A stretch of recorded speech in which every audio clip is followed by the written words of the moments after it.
परिचय दे, संतराम पाल जी महाराज कैसे जुड़े? सत्साई बाबा जी। सत्संग।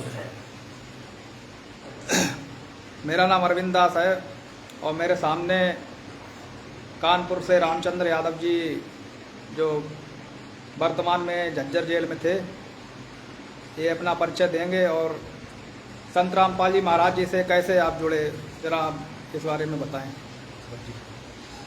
सत्साई बाबा जी, बंदी छोड़, पूर्ण ब्रह्म पूर्ण परमेश्वर सदगुरु संत रामपाल जी महाराज की जय हो।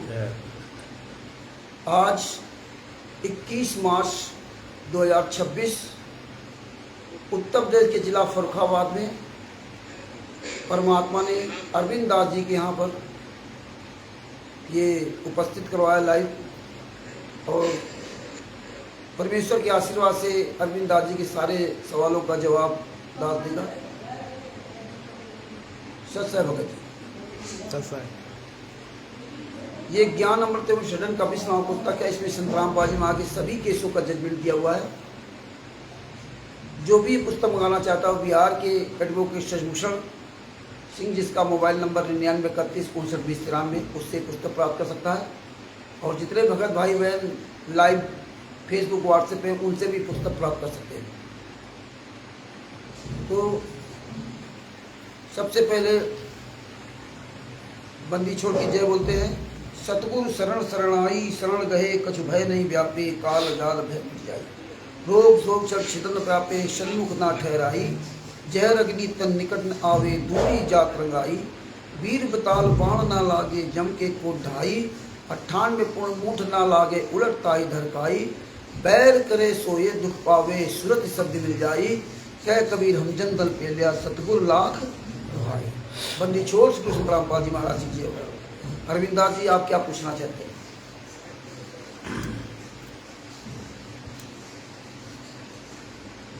हम पूछना चाहते हैं भगत जी, संत रामपाल जी महाराज जी जेल में क्यों आए, इस बारे में जरा आप थोड़ा अपना इंटरव्यू दें। सबसे पहले आपको ये बताना चाहूँगा कि मैं जुड़ा कैसे। हाँ जी। सबसे पहले आपको ये सवाल करना चाहिए कि आप जुड़े कैसे, जेल में क्यों, तो बात की बात है। तो आपको मैं बताना चाहूँगा कि मैं जो हनुमान जी की, भगवान श्री कृष्ण जी की और दुर्गा जी की आदियात की मैं उपासना करता था। संत रामपाल जी महाराज के आशीर्वाद से 2014 में एक भगत जी थे जिनके द्वारा मुझे ज्ञान गंगा पुस्तक प्राप्त हुई। उस ज्ञान गंगा पुस्तक को पढ़ा। हालांकि इसके पहले मैं नवरात्र व्रत रहता था और 2003 से हमने सारी पूजा पाठ बंद कर दी थी, या यूं कहे कि नास्तिक हो गया था। हालांकि वो नास्तिक नहीं कहा जा सकता, क्योंकि दास जो है ना, इन देवी देवताओं को मानता था, लेकिन ये समझ चुका था कि इन मंदिरों में देवताओं का वास नहीं है।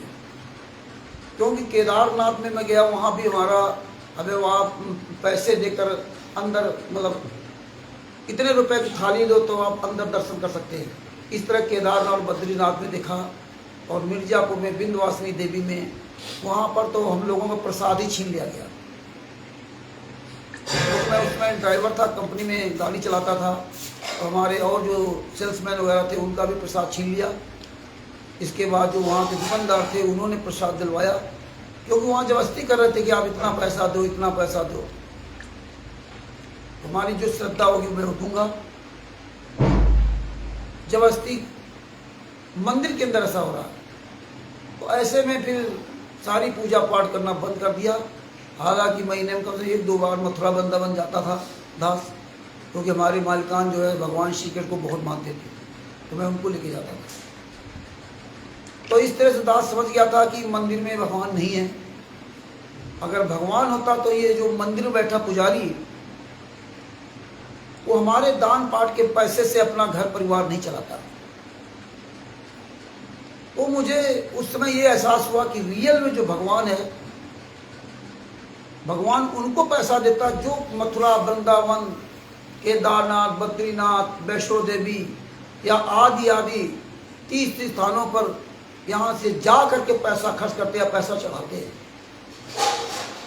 तो भगवान उनको पैसा दे रहा है, लेकिन उन मंदिरों में बैठे हुए पंडे या पुजारियों को पैसा नहीं दे रहा है। अगर उनको देता होता तो वहाँ पर हमारे यहाँ के चढ़ावे की आवश्यकता नहीं थी, क्योंकि परमात्मा तो लेता नहीं बल्कि देता है। तो इस तरह से 2003 से मैं नास्तिक हो गया और 2014 में भगत जी एक मिले तो उनके द्वारा जानकारी हुई, हालांकि वो बहुत लंबी कहानी है। तो उन्होंने कहा, हमने कहा भैया मैंने बहुत संत महात्मा देखे हैं और तुम कहाँ से बड़े आ गए अपने संत रामपाल जी महाराज की तारीफ करने के लिए। तो उनकी बात हमने नहीं सुनी, बल्कि वाला हमारा उनका विवाद हो गया। और इसके बाद जो है एक दिन हमने वाइफ से कहा कि जरा टीवी चालू करो, देखते हैं कि बड़ी तारीफ करते अपने सतगुरुदेव संत रामपाल जी महाराज की। तो उन्होंने जैसे टीवी चालू किया तो संत रामपाल जी महाराज हमारे जो बंदी छोड़ हैं वो गीता अध्याय 4 श्लोक नंबर 34 को दिखा रहे थे और इसी श्लोक के नीचे अर्थ लिखा हुआ था। तो उसमें भगवान श्री कृष्ण अर्जुन से कह रहे, हे अर्जुन, तू अगर मोक्ष चाहता है तो तू योगी बन, और जब योगी बनेगा तभी तू पार हो सकता है। योगी का मतलब संसार की चीजों से मोह ममता से दूर हो जाना, जीभ का स्वाद लेना, ये इंद्रियों का स्वाद लेना, इससे जब तू दूर हो जाएगा तभी तू जो है योगी बन पाएगा, और योगी बन करके तब सतलोक जा सकता है। उसके लिए तुझे उस तत्वदर्शी संत की खोज करनी पड़ेगी। पहले उस तत्वदर्शन की खोज कर, फिर कपट भाव छोड़ करके, मतलब निष्कपट भाव छोड़ करके, कपट भाव छोड़ करके उसकी शरण में जा, फिर उसकी सेवा कर, और जब तेरी सेवा से वो प्रसन्न होंगे तब तुझे तत्व ज्ञान देंगे।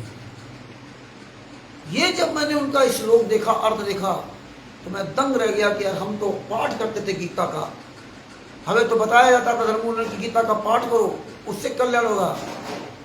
और पाठ का मतलब था कि लेसन पाठ, जैसे हम लोग कच्चा 1-2 पढ़ते हैं, तो पाठ का वैसे तो रियल होता कि जो उसमें कहा गया उसके अनुसार चलना है।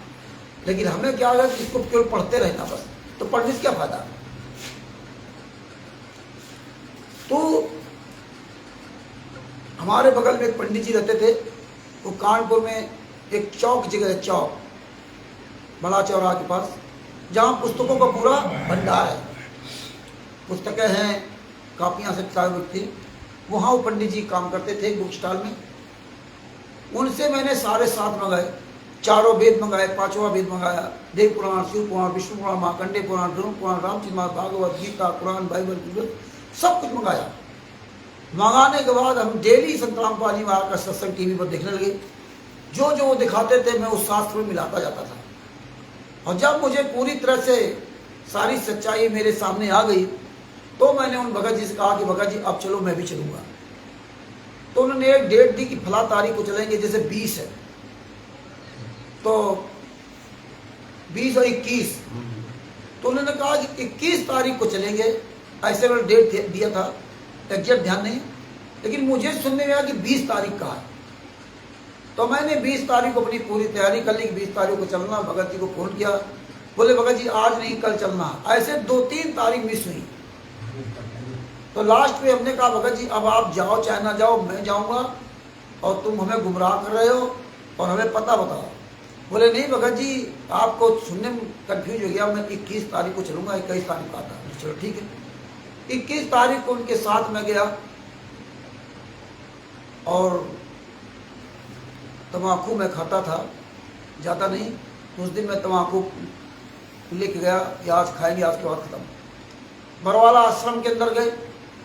हाँ, जिस मैं रोहतक गया, रोहतक से जींद गया, जींद में सब बसें लगी थी।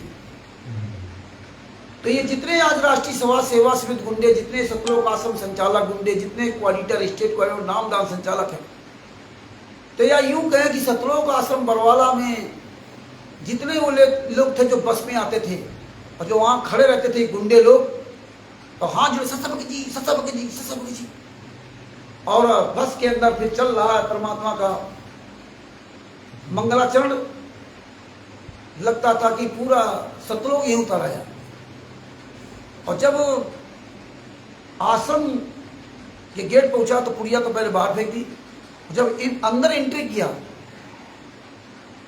तो पहले तो एक झटका मुझको लगा, क्योंकि हमारी आग की सब मेल्टेड डिटेक्टर से जांच होती थी। जब मेल्टेड डिटेक्टर से मेरी जांच होने लगी पूरे शरीर की, तो मुझे थोड़ा सा शौक हुआ, यार ये क्या तरीका, जब विश्व के सर्वश्रेष्ठ संत हैं, तत्वज्ञानी है, तत्व संत है, जो गीता अध्याय 40 नंबर 34 बताया, और फिर यहां तक बताया गया कि जो सदगुरु होता है परमात्मा से बड़ा होता है। और उस परमात्मा के यहां एंट्री करने वाली मेल्टेड जांच हो रही है, जैसा कि अन्य धर्मगुरुओं की जांच नहीं होती है मेल्टेड डिटेक्टर से। और इसके बाद जब अंदर एंट्री करो तो आपका जो बैग था वो पूरा खोल करके एक एक कपड़ा चेक किया जाता था, एक एक बैग पूरा चेक किया जाता था। और यही काम उधर होता था महिलाओं की तरफ, उनकी भी इस तरह जांच होती थी। तो वहां थोड़ा हमें संदेह हुआ कि यार ये क्या तरीका है आप। इसके बाद अंदर गए तो जहां एंट्री थी उसी के बगल में पीछे यहाँ पे, जैसे यहाँ पे ये हमारे बैक साइड में, यहाँ नाम दीक्षा दी जा रही है और गुरु उस साइड में, वहां से लगभग 50-60 मीटर दूरी हो या कम ज्यादा हो सकती है, वहां गुरु सत्संग सुना रहे हैं और यहाँ टीवी के द्वारा नाम दीक्षा दी जा रही है। यह भी एक कौतूहल का विषय था कि संत रामपाल जी महाराज आश्रम के अंदर है और उनको बताया जाता तत्व संत है। तो कहते हैं गुरु बड़े गोविंद से मन में देख विचार, हरि सुमरे सो रह गए गुरु सुमरे हो पार, 7 द्वीप 9 खंड में गुरु से बड़ा न कोई, अब करता करे न कर सके गुरु करे सो। कहते हैं सब धरती कागज करूं लेखन करूं बन रहा है और 7 समुद्र की मत करूं गुनगुन लिखा न जाए। और कहते हैं गुरु गोविंद कर जानिए रहिए शब्द समाये और मिले तो दंडवत बंदगी नहीं पल पल ध्यान लगाए। तो ये चीजें जब मैंने वहां देखा कि मिले तो दंडवत बंदगी, गुरु तो मिल नहीं रहे, टीवी के द्वारा नाम दीक्षा दी जा रही है, पंडा बने बैठे हैं, गुरु तो इतनी दूर मंच में बैठे हुए हैं, हमें आपको तो गुरु के चरण भी स्पर्श करने को नहीं मिले। और क्या कहा था, मिले तो दंडवत बंदगी, हमें आपको मिलने ही नहीं दिया तो दंडवत बंदगी किस काम की। मिले तो दंडवत बंदगी नहीं पल पल ध्यान लगाए। और उस आश्रम के अंदर हम लोग अपने गुरु के चरणों को स्पर्श दंडवत प्रणाम नहीं कर पाए, बीच में बैरिकेटिंग लगा दी, आशीर्वाद ले। तो वहीं से सारा काम खंडित होता जा रहा था। और फिर कबीर परमेश्वर भक्ति ट्रस्ट के पर्चे पर नाम दीक्षा दी जा रही थी। ये कबीर परमेश्वर भक्ति ट्रस्ट किसका था? इसके पहले बंदी छोड़ भक्ति मुक्ति ट्रस्ट के पर्चे पर नाम दीक्षा दी जा रही थी, वो किसका था? 1/3/2012 से इन्होंने कबीर परमेश्वर भक्ति ट्रस्ट चालू कर दिया। और फिर इन गुंडों ने 17 मई 2018 से मुनिंदर धर्मा ट्रस्ट चालू कर दिया। ये सब परिवर्तन क्यों होता रहा? फर्जी ट्रस्ट थे। संत रामपाल जी महाराज के द्वारा नाम दीक्षा किसी को दिलवाई नहीं जाती थी, लेकिन ये संत रामपाल जी महाराज के शिष्यों को कभी बात समझ नहीं आई, केवल मुंह से ज्ञान बकते थे।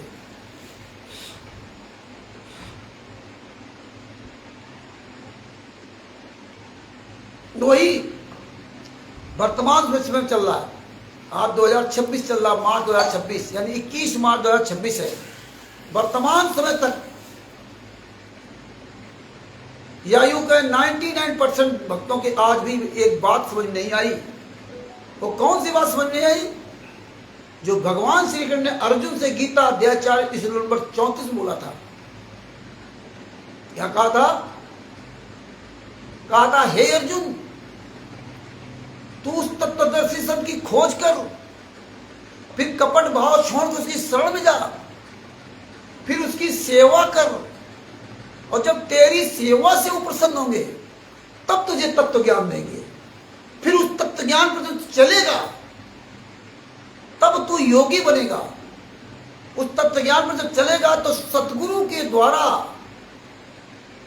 दिए गए तत्व ज्ञान से, और उस तत्व ज्ञान में चलेगा तो उसे संसार की इस मोह ममता तुझसे खत्म हो जाएगी। जीव का स्वाद खत्म हो जाएगा, भौतिक सुखों का आनंद तेरे दिल से खत्म हो जाएगा। ये इंद्रियां तो परेशान नहीं करेंगी। तब तू योगी बनेगा, और जब तू योगी बनेगा तभी तू पार हो सकता है। लेकिन आज तक शायद ये बात जो बंदी छोड़ सतराम पाजी महाराज आज आपके सामने रखवा रहे हैं कि गीता अध्याय 4 श्लोक नंबर 34 की बात आज तक शायद किसी को समझ नहीं आई। अगर ये बात समझ में आई होती तो जिस दिन समझ में आ जाती उसी दिन से तीनों मंत्रों का जाप करना वो बंद कर देता। ये किसी काम के नहीं मंत्र हमारे। जब हमने गुरु की सेवा ही नहीं की, हमें आशीर्वाद ही नहीं मिला, हमने गुरु को दंडवत प्रणाम ही नहीं किया, तो गुरु ने क्या कहा था? गुरु गोविंद कर जानिए, गुरु को भगवान मानकर समझिए, गुरु गोविंद कर जानिए, रहिए शब्द समाये। मतलब जो आपके गुरु ने ज्ञान दिया है उसी शब्दों में समाहित रहना। रहिए सब समाये, मिले तो दंडवत बंदगी, जब मिले तो दंडवत प्रणाम करना, और नहीं पल पल ध्यान लगाना। एक भी कोई व्यक्ति बता दे मुझे कि आपने संत रामपाल जी महाराज का आमने सामने दंडवत प्रणाम किया हो। एक भी कोई बता दे। आप क्या कर रहे हैं? फोटो को दंडवत प्रणाम कर रहे हैं। गुरु को तो मिलना ही नहीं दिया किसी। फोटो को दंडवत प्रणाम कर रहे हैं। आज भी आप फोटो को दंडवत प्रणाम कर रहे हैं, लेकिन परमात्मा ने कहा मिले तो दंडवत बंदगी। जब गुरु मिले तो दंडवत बंदगी करो, और जो अगर ना मिले तो तुम तो फोटो प्रणाम कर रहे हो। पल पल ध्यान लगाए, जहां तुम्हारा गुरु बैठा हो वहां ध्यान लगाओ, तभी तुम्हारी बात बनेगी। ये बात आज तक किसी भगत को शायद नहीं समझ में आई, और अगर जिसको समझ में आई हो तो उसको कहने क्या। तो भगत भाइयों, ये दास वहां सब ये देखा, लेकिन उस समय हमको भी ये ज्ञान नहीं था, और शायद सभी लोग जो है भीड़ का हिस्सा बनते चले गए। लेकिन गीता अध्याय 4 श्लोक नंबर 34 को सब भूल गए। और जब गीता अध्याय 4 श्लोक नंबर 34 के अनुसार आपने नाम दीक्षा नहीं लिया, तब काहे के भगत नहीं। और 600 साल पहले तो गीता अध्याय 4 श्लोक नंबर 34 के अनुसार जिसने नाम दीक्षा भी लिया, कबीर साहब को डायरेक्ट सामने नाम दीक्षा भी लिया, उनको दंडवत प्रणाम भी किया, और कमाल जैसे लोगों ने सेवा भी की, तब 64 लाख फेल हो गए। तो आज तुम्हारी हमारी का क्या विसात है? आज आप किसी गेर में नहीं हो। और सबसे बड़ी बात, कोई संत आपको कागज का प्रमाण नहीं देता कि तुम मेरे शिष्य हो। ये आध्यात्मिक का इंटरनल मामला होता है। ये पहली बार ये मतलब पर्चा यहां चालू किया गया, वो इन लोगों ने चालू किया, राष्ट्रीय समाज सेवा से गुंडों ने चालू किया। तो ये चीज मैंने वहां जब देखा, उस समय हमें भी इतना ज्ञान नहीं था, लेकिन धक्का जरूर लगता था। फिर किस तरह से लाइन लगा करके आपको दर्शन करवाते थे, किस तरह से सारा सामान खुलवा लेते, कहीं घड़ी बांधे हो तो उतार दो, पेन रखे हो तो उतार दो, सिक्का है तो गमछा डाले तो। जो आश्रम चारों तरफ से किले नुमा पूरा चाक चौबंद, कोई परिंदा नहीं परमा सकता था। वहां इतनी बड़ी अव्यवस्था कि आप अपने गुरु के चरणों को नहीं छू सकते थे, गुरु के चरणों में दंडवत प्रणाम नहीं कर सकते थे। दूरी बना रखी थी। तो भगत भाइयों, दास ने 24 मई 2014 को नाम दीक्षा लिया। इसके बाद मैं घर गया। हम एक भैंस रखते थे दूध के लिए, वो भैंस बेची और 26 जून 2014 को पत्नी और एक बेटा बेटी, उनको भी उसी टीवी द्वारा नाम दीक्षा दिलवाई। क्यों भैंस क्यों बेची? क्योंकि जब मुझे पता चल गया कि संत रामपाल जी महाराज से ही हमारा कल्याण उद्धार होना है, तो ये भैंस हमेशा बाधक बनेगी और पत्नी और बेटा बेटी इस भैंस की वजह से नहीं जा पाएंगे, क्योंकि एक आदमी तो वहां घर में रहना ही पड़ेगा। तो उद्धार जरूरी है, ये भैंस जरूरी नहीं है।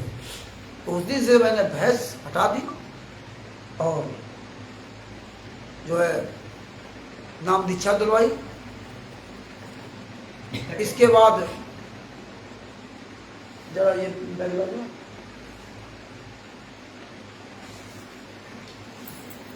एक बात और आपको बताना चाहता हूँ, बहुत महत्वपूर्ण है, क्योंकि ये लाइव डिबेट चल रहा है।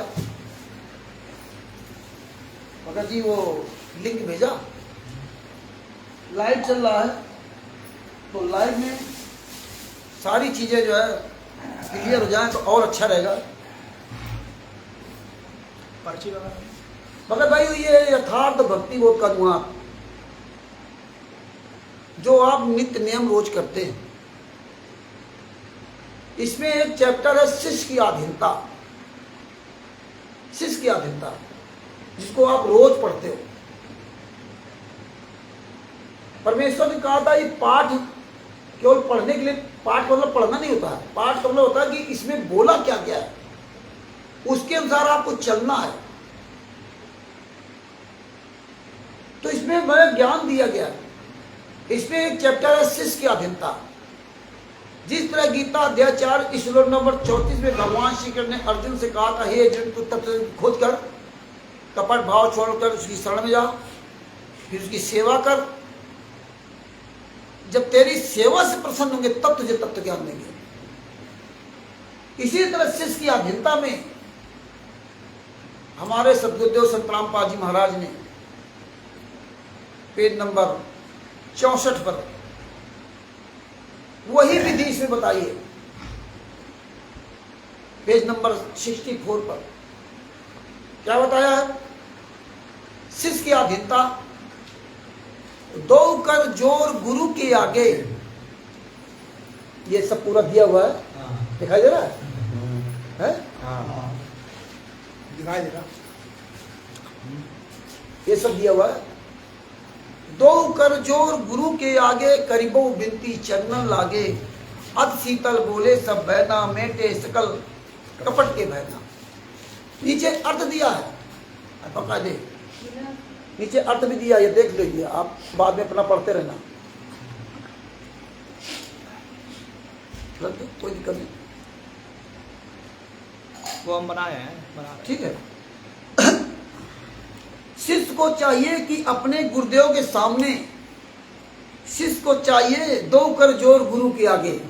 वही बात कही भगवान गीता अध्याय 4 श्लोक 34 में। शिष्य को चाहिए कि अपने गुरुदेव के सामने दोनों हाथ जोड़कर चरणों में मस्तक यानी सिर रखकर बहुत विनय प्रार्थना करे। शिष्य अपने गुरु जी के सामने शीतल वैन वचन अर्थात सर्ववचन गुरु जी के सामने अति शीतल बहुत प्यारे वचन कहे। सब छल कपट झूठे वचन ये तब त्याग दे। संत रामपाल जी महाराज के नाम के शिष्य झूठ बोलने के सारे रिकॉर्ड तोड़ दिए। इनको कोई संकोच नहीं। जगत वाले तो एक बार झूठ बोलने से डरते भी है, लेकिन संत रामपाल जी महाराज का अपने आप को शिष्य कहकर पीछे बैठ कर दिखाई पड़ी हो। नहीं कोई बात नहीं, तो नहीं बीच में थोड़ा बोल।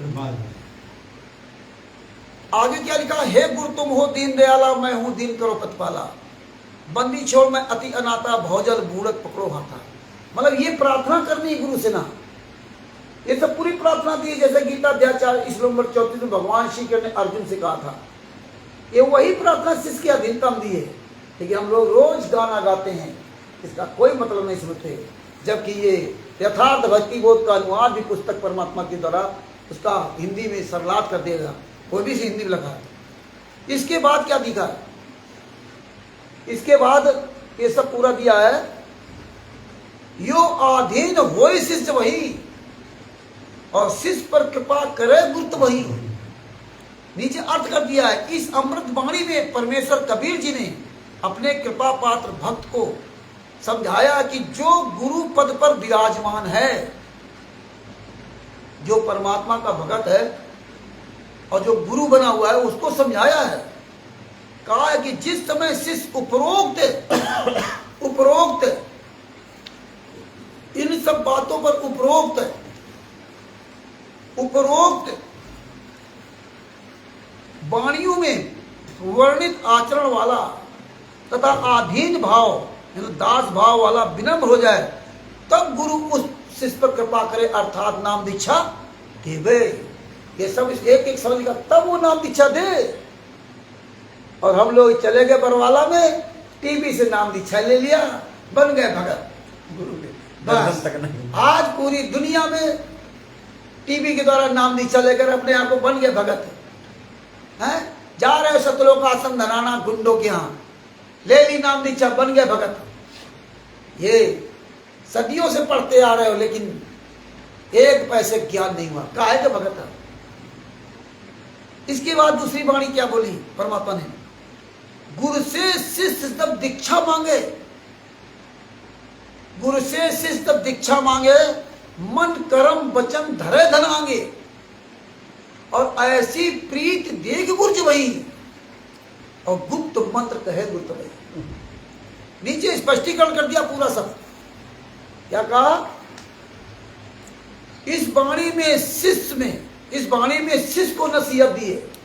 ऊपर जो है गुरु को नसीहत दी कबीर साहब ने, परमात्मा ने, नीचे शिष्य को नसीहत दी है, शिक्षा दी कि जिस समय शिष्य गुरु जी से दीक्षा ले, जिस समय शिष्य गुरु जी से दीक्षा ले, उस समय मन कर्म वचन से समर्पित होकर कुछ दक्षिणा में अवश्य दे। और दक्षिणा फोटो को दोगे क्या, कि किसी नाम दान संचालक हरामजादे को दक्षिणा दोगे? किसको देना दक्षिणा? गुरु, गुरुदेव। और गुरु को दक्षिणा क्यों देना है? वो नाम देगा, वो हमें अपना शिष्य बनाएगा, वो दक्षिणा बनाएगा। और अगर आपने गुरु को दक्षिणा नहीं दी तो आपकी भक्ति पूरी हुई? ना भक्ति हुई, और ना आपने गुरु की सेवा की, कुछ किया नहीं। नाम दीक्षा अगर गुरु ने दे दिया और दक्षिणा नहीं दी तो भी तुम्हारी नाम दीक्षा कुछ नहीं, अधूरी। आगे क्या लगे, मन कर्म वचन से समर्पित होकर।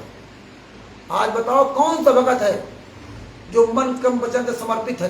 कोई नहीं। यहाँ भंडारा खाओ, वहां चले जाओ, वहां फोटो देख जाओ, सतलोक आश्रम धनाना बढ़िया कलरदार तस्वीरें बना दी गई, वही बना दिया जैसे केदारनाथ, बद्रीनाथ, मथुरा, वृंदावन, बरसाना। भगवान जेल धाम भी तो बन गया, वही जेल धाम बना दिया, वही बना दिया। कहाँ? सब कुछ बना धनाना, धनाना में जेल, हिसार जेल नंबर 2 का पूरा चित्र बना दिया, वही कर दिया। आज जिंदा तुम्हारा गुरु पृथ्वी पर है। भगवान श्री कृष्ण तो मान लो भगवान राम तो है नहीं, तो उनकी याददाश्त बना दिया, लेकिन तुम्हारा तो गुरु जिंदा है इस पृथ्वी पर। हाँ, तो गुरु को नहीं, किसी और जिंदा गुरु को मुर्दा बना दिया। आगे क्या लिखा, मन कम बचत समर्पण कुछ दक्षिणा में दे। कितना स्पष्ट लिखा है कि धनराशि गुरु के सन्मुख अवश्य रखे, गुरु के सन्मुख अवश्य रखे। अब टीवी के सामने नाम दीक्षा ले रहे हो, पर गुरु के सामने रखोगे? और अगर आप लोगों ने बरवाला में नाम दीक्षा ली, हमने भी नाम दीक्षा ली, टीवी के द्वारा नाम दीक्षा ली ना सब लोगों ने, तो नाम दीक्षा ली तो गुरु के सामने कुछ रखा था क्या? कुछ नहीं। दक्षिणा रखी थी क्या? नहीं। तो आपकी भक्ति नाम दीक्षा पूरी हुई क्या? कभी नहीं। और जब पूरी नहीं हुई तो इसका क्या फल मिलेगा? कुछ नहीं। आज जो इतनी व्यवस्था फैली, क्या हो रहा है?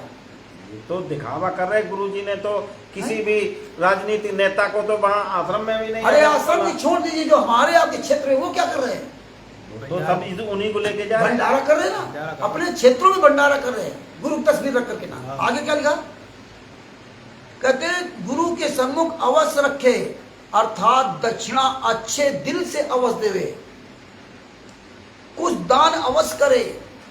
इस अमृत वाणी में परमेश्वर कबीर जी ने गुरु पद पर विराजमान अपने कृपा पात्र संत को नसीहत शिक्षा दी कि जिस समय दीक्षार्थी में उपरोक्त श्रद्धा दिखाई दे, उपरोक्त जो बता रहे हैं ये अगर श्रद्धा दिखाई दे, तब उसको गुप्त मंत्र अथवा सतनाम भी दे। इस तरह ही परमात्मा ने कहा कि इस प्रकार गुरु ने योग सुपात्र दीक्षार्थी को दीक्षा देनी चाहिए। योग आदमी को, सुपात्र को, दीक्षार्थी को दीक्षा देनी चाहिए। अब कुपात्र को दे दो तो क्या होगा? अब कुपात्र क्या है? एक दिन सत्संग सुना दिया, नाम दे बस कुपात्र, ये और फिर नाम दिया किसने? गुरु ने तो नहीं दिया ना। गुरु ने तो दिया ही, गुरु कुछ जानता ही नहीं कौन से कौन थे है? कौन। अच्छा, इसीलिए देखो ये सब पूरा इसमें दिया। और इसके बाद आखिर में क्या बताया? ये आप सब पढ़ सकते अपने घर में भी, और ये गूगल से डाउनलोड कर सकते पुस्तक को। अंत में क्या क्या है? ऐसे शिष्य उपदेश ही पाई, होए दिव्य दृष्टि पुरुष पे जाई। उपरोक्त विधि से गुरु जी के सामने विनम्रता पूर्वक प्रश्न करने तथा समर्पित भाव से दक्षिणा प्राप्त करके भक्त दिव्य दृष्टि अर्थात सत अलौकिक ज्ञान रूपी दृष्टि प्राप्त करके सतलोक में जाने का हरदम उद्देश्य रखकर भक्ति करता हुआ परमेश्वर के पास चला जाएगा। बंदी छोड़ श्री संत रामपाल जी महाराज की जय। जो इस विधि से होगा तभी वो सतलोक पहुंचेगा का अधिकारी होगा। तो ये चीजें आज तक भगत समाज के समझ नहीं आ रही हैं। अगर ये बात समझ में आ जाए तो कल ये सारे आश्रम पूरे भारत के, पूरी दुनिया के सारे आश्रम में ताला लग जाएगा, सारे नामदान संचालकों में ताला लग जाएगा, और हमारे गुरुजी चंद दिनों में जेल से बाहर होंगे। तो भगत भाइयों, इस तरह से हमारा सफर संत रामपाल जी महाराज तक जुड़ने का रहा। अब आगे आपका जो सवाल करें।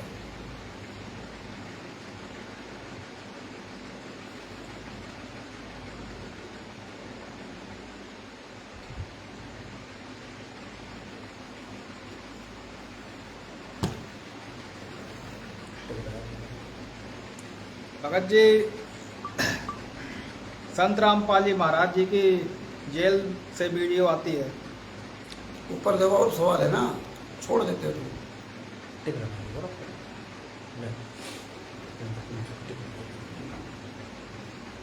वो आप जेल वाला रखें। देखो।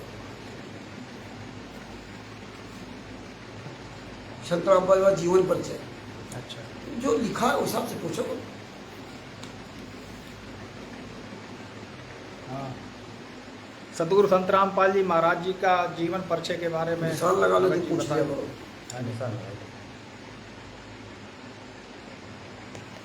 सतगुरुदेव जी जो सत्संग उन्होंने 1994 में अपना घर परिवार त्याग दिया था ना जी, बोलो बोलो, खुल के बोलो। उसके बाद जो आश्रम जिंद में सत्संग करते थे, कुटिया बना के रहने लगे थे। जी, उसके बाद जो उन्होंने सत्संग घर घर में किया और आश्रम बनाया, उसके बारे में कृपया बताएं। बंदी छोड़ श्री संत रामपाल जी महाराज की जय हो। जय। और अरविंदास जी आपको तथा अरविंदास जी की माता जी बैठी हैं, मास्टर साहब रामबरम क्या रामचंद्र दास जी महेंद्र। और रामचंद्र दास जी फरुखाबाद, और महेंद्र दास जी छिबरामऊ कन्नौज से बैठे हुए हैं। उन सबको मुझ रामचंद्र दास के सत साहिब और जितने हमारे दर्शक भाई इस वीडियो लाइव को देख रहे हैं, उन सभी को मुझ रामचंद्र दास के सत साहिब नमस्ते, नमस्कार, प्रणाम, सत्कार। आपने बहुत अच्छा सवाल किया अरविंद जी। और ये परमेश्वर की बहुत बड़ी दया है जो दास परमात्मा के आशीर्वाद से 20 जनवरी 2025 को हरियाणा के जिला झज्जर में जो दुलीना जेल पड़ती है बनी हुई है, उस दुलीना जेल में दास को जाने का सौभाग्य प्राप्त हुआ। और हम तो यूं कहेंगे कि परमेश्वर की बड़ी दया थी जो बादली के विधायक, कांग्रेस पार्टी से बादली के विधायक कुलदीप वत्स जी, जिन्होंने मुझ रामचंद्र दास के खिलाफ झज्जर, जिला झज्जर में थाना सदर में हमारे खिलाफ FIR करवाई, FIR नंबर 008, और 50 दिन मुझे दुलीना जेल में रहने का सौभाग्य प्राप्त हुआ और वहाँ से बहुत कुछ सीख मिली। शायद हमारे सतगुरु संतराम पाल जी महाराज ने इसीलिए वहाँ जेल भेजा था, क्योंकि वहाँ से मुझे बहुत जानकारियाँ कलेक्शन करनी थी।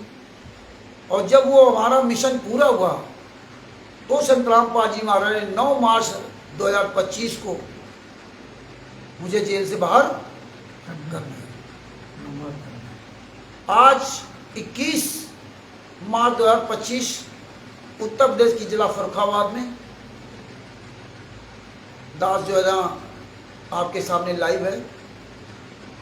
अरविंद जी ने कहा कि भगत जी फर्रुखाबाद यहाँ आए हमारे और लाइव चर्चा करते हैं, और बड़ी दया है अरविंद जी पर परमात्मा की, जो आज तक सच्चाई से डगमग नहीं हुए।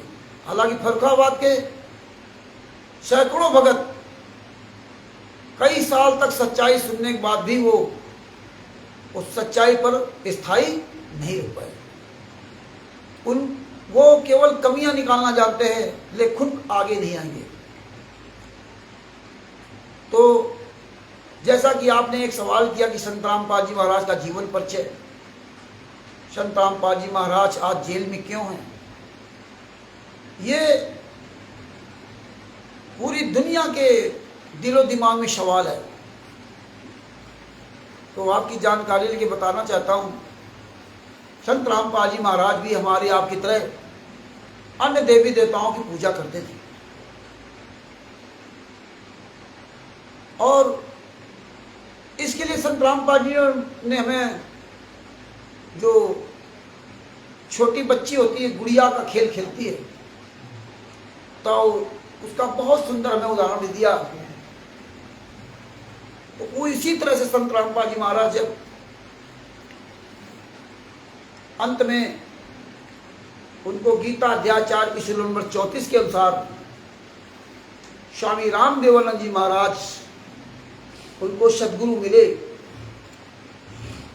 तो उन्होंने गीता अध्याय 4 की श्लोक नंबर 34 के अनुसार और ये नितनेम में शिष्य की अधीनता के अनुसार संत रामपाल जी महाराज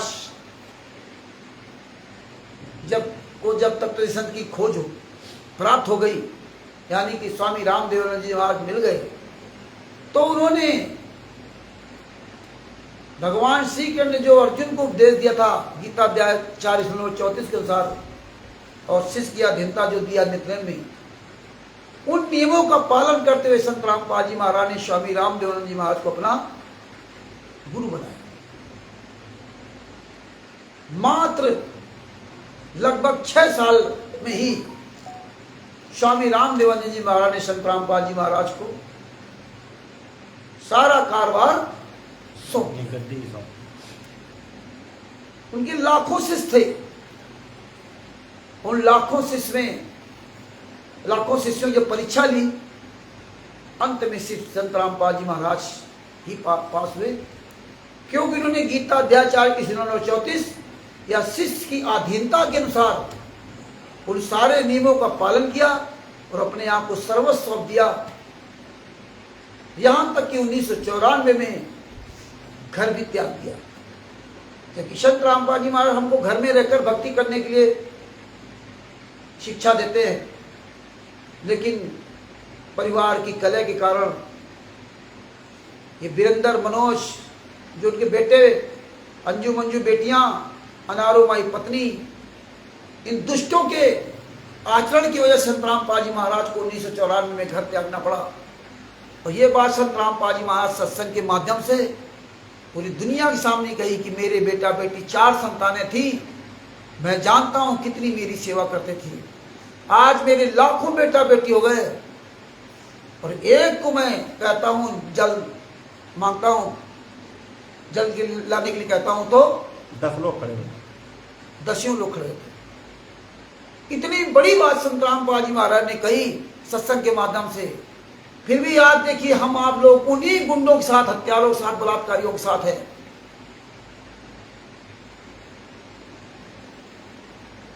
वीरेंद्र, मनोज, अनारो माई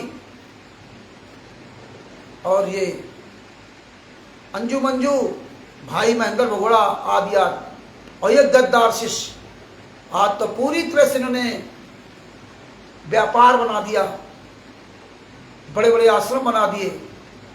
लेकिन भक्तों के कान में जू नहीं रहेगा कि तुम्हारे गुरु ने इन गुंडों को, हत्यारों को, बलात्कारियों को करौथा कांड के बाद ही पूरा क्लियर कर दिया था। लेकिन आज भी नहीं मान रहे।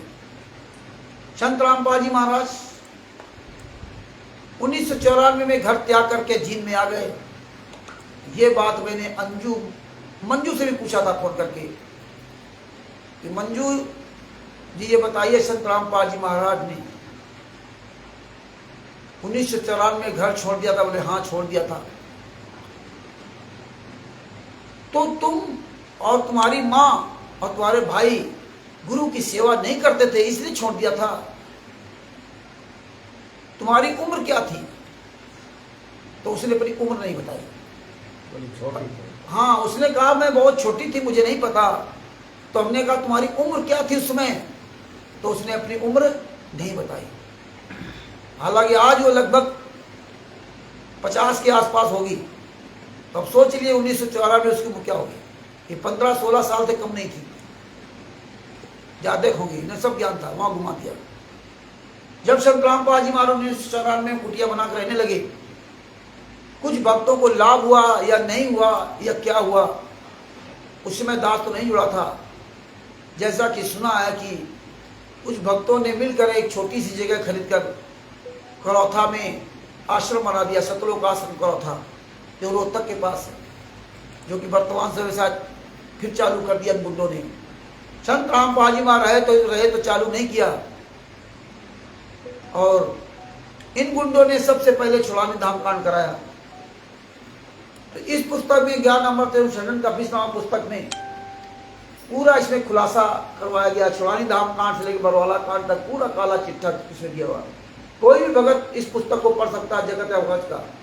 ये पुस्तक मंगवा सकता है बिहार के वकील सजभूषण सिंह से। इसका मोबाइल नंबर 9931592093 या अन्य भक्तों से पुस्तक प्राप्त कर सकता है। ये PDF प्राप्त कर सकता है।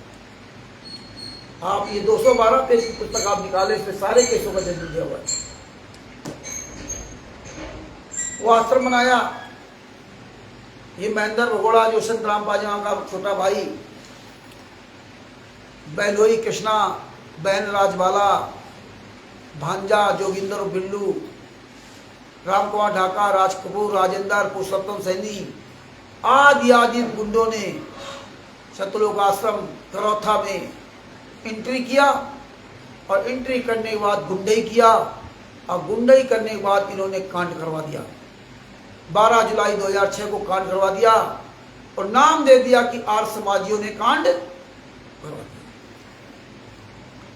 तो भगत भाइयों, आर्य समाजियों ने कांड नहीं कराया, ये स्वयं आर्य समाजी थे। ये बात इन्हीं लोगों ने करौथा कांड का रहस्य नामक पुस्तक में लिख रखा है। ये स्वयं आर्य समाजी थे। और संत रामपाल जी महाराज ने भी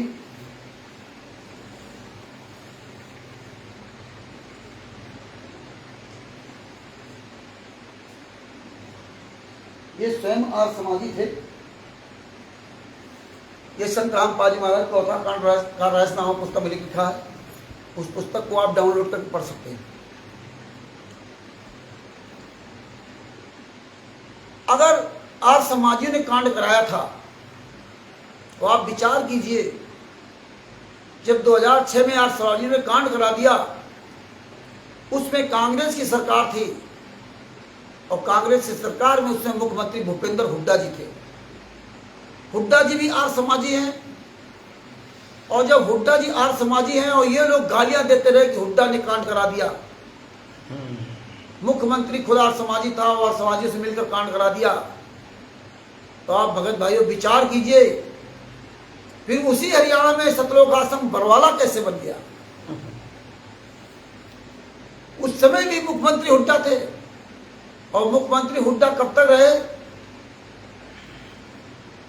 ये रहे 24 अक्टूबर 2014 के पहले तक।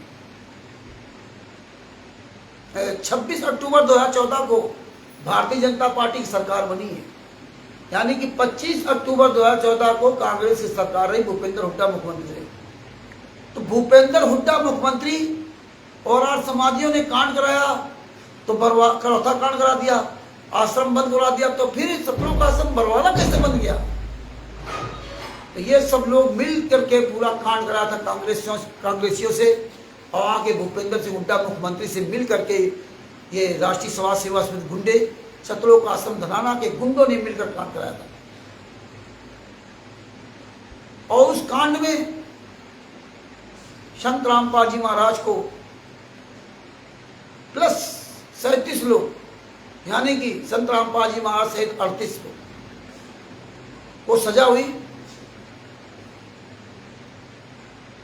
जेल गए। 37 लोग अपनी जमात करा के जेल से बाहर आ गए, और संत रामपाल जी महाराज की जमात किसी ने नहीं कराई। क्यों नहीं कराई? ये क्योंकि इन्होंने प्लानिंग के तहत 1999 से पूरा षड्यंत्र रच रखा था। बंदी छोड़ भक्ति मुक्ति तक फर्जी बना करके इन्होंने ये सब कांड कराया था। फर्जी पर्चे पर नाम दीक्षा दी जा रही थी, लेकिन उस पर्चे पर नाम दीक्षा देने का अधिकृत कौन है वो आज तक मुहर नाम पता नहीं लिखा गया है। आज भी वही पर्चा चल रहा फर्जी। कभी प्रोफेसर भट्टी सर कब चालू कर दिया, लेकिन अंधे गूंगे लंगड़े बहुरे बेवकूफ लोग Bharat, Pakistan, America, Italy, Australia, Dubai, England, Belgium, Canada, Qatar, Doha, सब जगह उसी फर्जी कभी परमेश्वर भक्ति तक नाम दीक्षा दे रहे। एड्रेस पड़ा हुआ सतलोक आश्रम बरवाला का, और जितने आश्रम चालू उसका कहीं एड्रेस नहीं पड़ा हुआ। तो इस तरह संत रामपाल जी महाराज को 22 महीने जेल में रहना पड़ा, और इन्होंने प्लानिंग के तहत संत रामपाल जी महाराज जमानत नहीं कराई,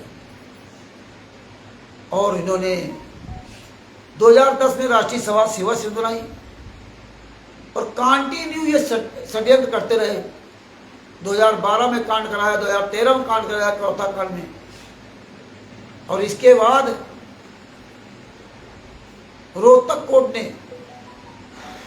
संत रामपाल जी महाराज के जो पर्सनल बॉन्ड में जमानत दी थी, और इनकी हाजिरी माफी कर रही थी कि आप अच्छे संत हैं तो आपको तारीख पे नहीं आना है, तो हाजिरी माफी कर रखी थी। तो ये लोग यही तो चाहते थे, और इन लोगों ने क्या किया कि हाजिरी माफी है, तो ये करौथा कांड में 2-3 छोटे छोटे कांड करा दिए।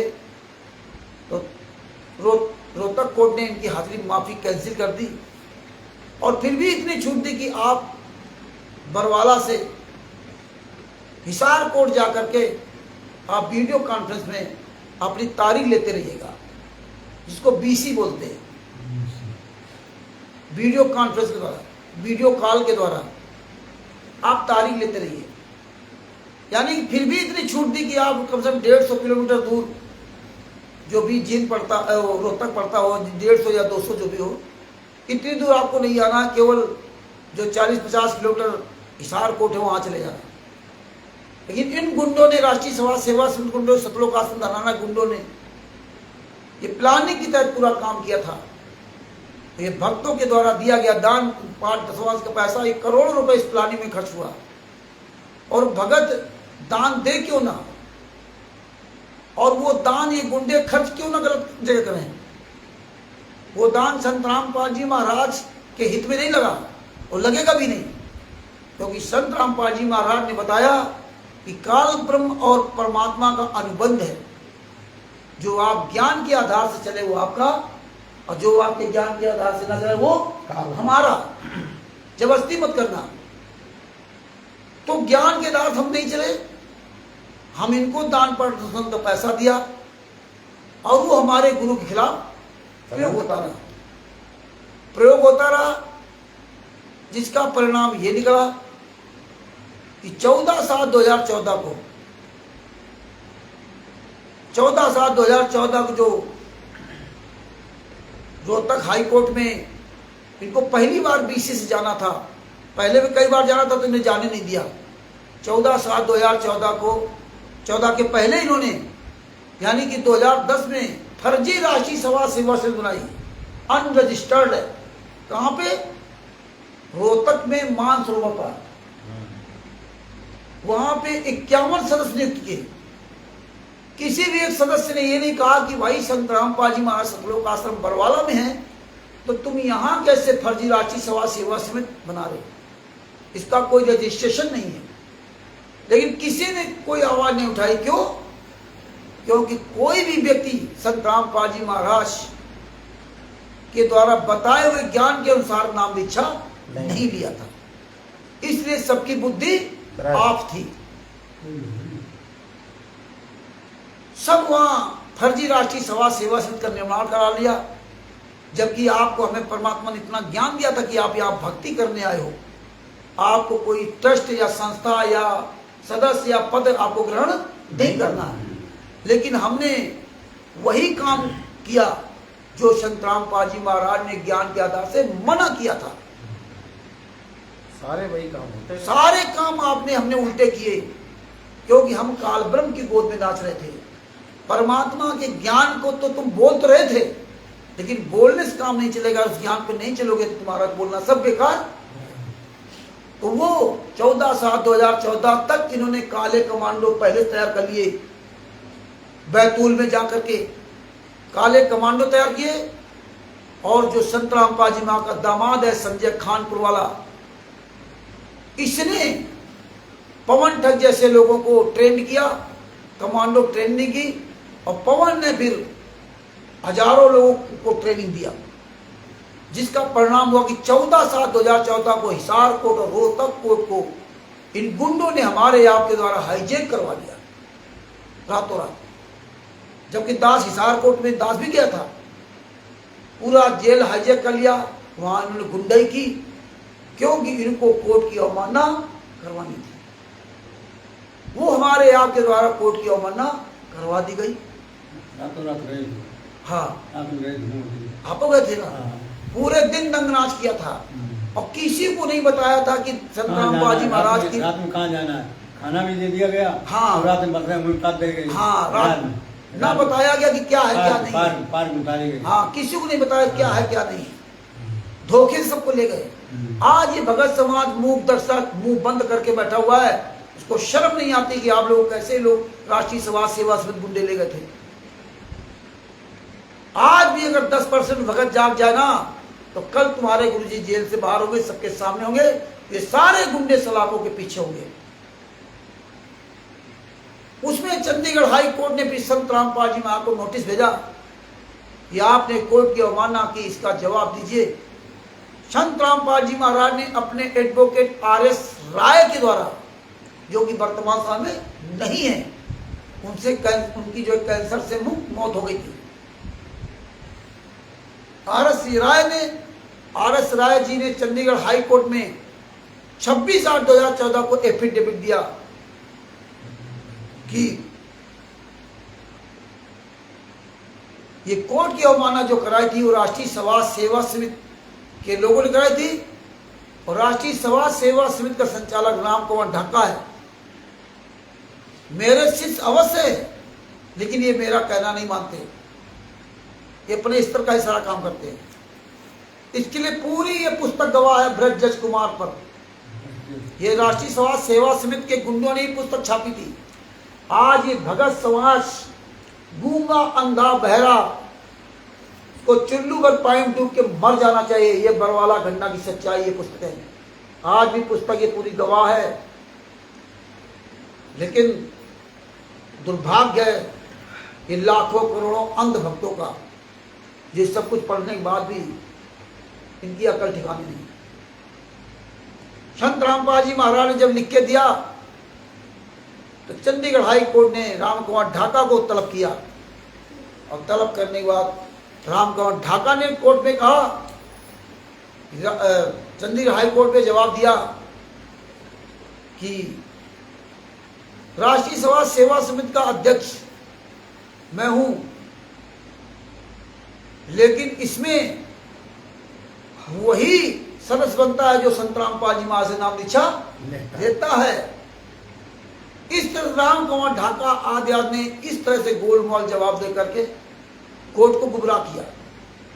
जब संत रामपाल जी महाराज की एफिडेविट में और इसके एफिडेविट में जब दोनों में विरोधाभास हुआ तो चंडीगढ़ हाई कोर्ट ने संत रामपाल जी महाराज को भी और इस राम कुमार ढाका को भी बुलाया कि दोनों लोग आप आइए। ये लोग तो आपका पैसा खर्च करके बड़े बड़े अच्छे अच्छे वकीलों से बड़े जानकारों तक करोड़ रुपया खर्च करके सलाह लेते रहे और उसी तरह से संत रामपाल जी महाराज को पूरी तरह से फंसाने के लिए या जान से मारने के लिए पूरी प्लानिंग बनाते रहे।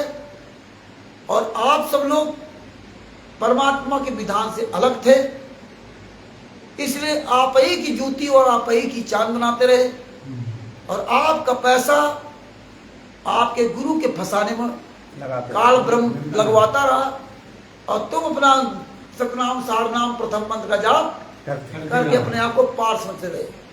लेकिन किसी व्यक्ति ने आज तक यह नहीं सोचा कि 6 साल में संत रामपाल जी महाराज के गुरु स्वामी राम देवानंद जी महाराज ने सब कुछ सौंप दिया और आज तुम 10-10, 15-15, 20-20 साल से भक्ति कर रहे हो, लेकिन तुमने अपने गुरु को कुछ भी सौंप नहीं पाए। विचार कीजिए।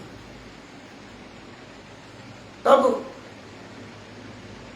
राम कुमार ढाका तो चला गया वहां चंडीगढ़ हाई कोर्ट में और वहां जैसा कि आप लोग गए होंगे 5/11/2014 को लाखों लोगों को उतार दिया वहां मैदान में और दुनिया के नाटक क्या कि अब आ रहे गुरुजी, अब आ रहे गुरुजी, और ये खुद अपनी जाकर के वहां जमात करा लिया और संत रामपाल जी महाराज कोर्ट जाने नहीं दिया।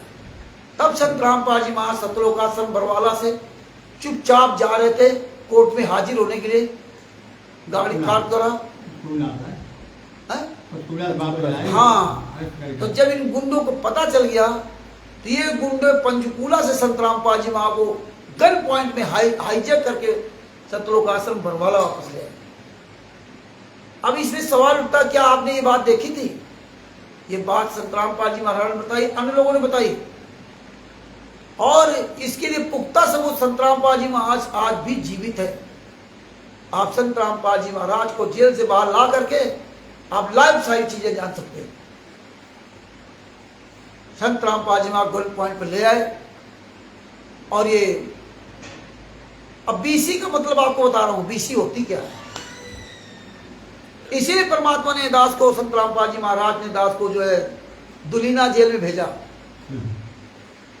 जब मैं जेल के अंदर गया तो बीसी का मतलब होता है वीडियो कॉन्फ्रेंस या वीडियो कॉलिंग। तो तारीख 2 प्रकार की लगती है। एक हमारी पेशी होती है। पेशी में ये होता है कि हमें जेल की गाड़ी से, जेल के अंदर से उस गाड़ी में बिठा करके झज्जर कोर्ट में जज के सामने पेश किया जाता है। और केवल झज्जर कोर्ट नहीं, जैसे झज्जर जेल, दुलीना जेल में दूर दूर के लोग बंद हैं, बहादुरगढ़ के या फलाने गढ़ के ही गए, तो हर जगह के आदमी अलग अलग बस लेके जाती थी, उनकी गाड़ी जो लेके जाती थी। भिवानी जेल के अलग है। तो जज के सामने पेश करने के लिए या गाड़ी से ले गए और ले जाकर जज सामने खड़ा कर दिया, देख लिया, नाम पूछ लिया, पिता का नाम पूछ लिया, ठीक चले हो। अब जैसे नहीं ले जाना होता है तो जेल के अंदर एक ऑफिस बना हुआ है, उसमें 6-7, 5-6 लिए कंप्यूटर सब कुछ बैठे होते हैं और अब हमारी तारीख है, तो फिर वो जज जो है ना, कोर्ट है, वो ऑनलाइन होगी। यहाँ से पूरा जो है जज सामने बैठा होगा और मुझे यहाँ कैमरे सामने खड़ा किया, वो सेम वही होता है।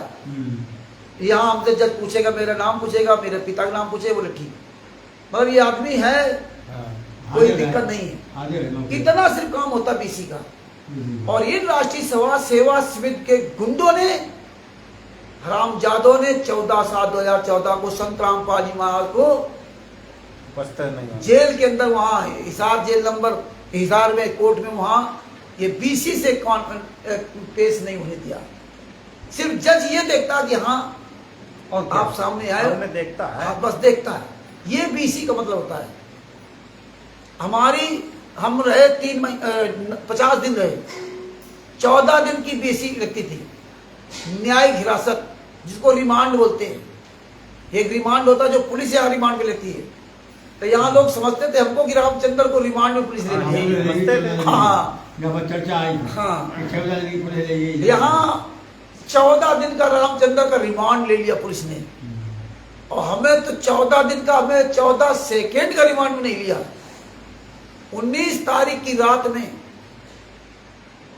हम लगभग 1-1:30 बजे पहुंचे होंगे। 20 तारीख की सुबह उठे, अपना फ्रेश हुए, बढ़िया भोजन आ गया, खाना खाया। थाने में खाना खाने के बाद ठंडी का कुछ मौसम था, हमें ऊपर ले गए छत पर। छत पे वहीं ऑफिस कंप्यूटर रूम था जहाँ लिखा पढ़ी हो रही थी। अब मुझे वहीं बिठा दिया और मुझे धूप में बिठा दिया कि रामचंद्र जी आप आराम से धूप में बैठो। और मैं आराम से धूप में बैठा रहा और वो अपने सब डॉक्यूमेंट तैयार किए। तैयार करने के बाद फिर वहाँ मीडिया के सामने में पेश किया गया, और मीडिया के सामने से पेश करने के बाद सीधे डायरेक्ट कोर्ट में पेश गया।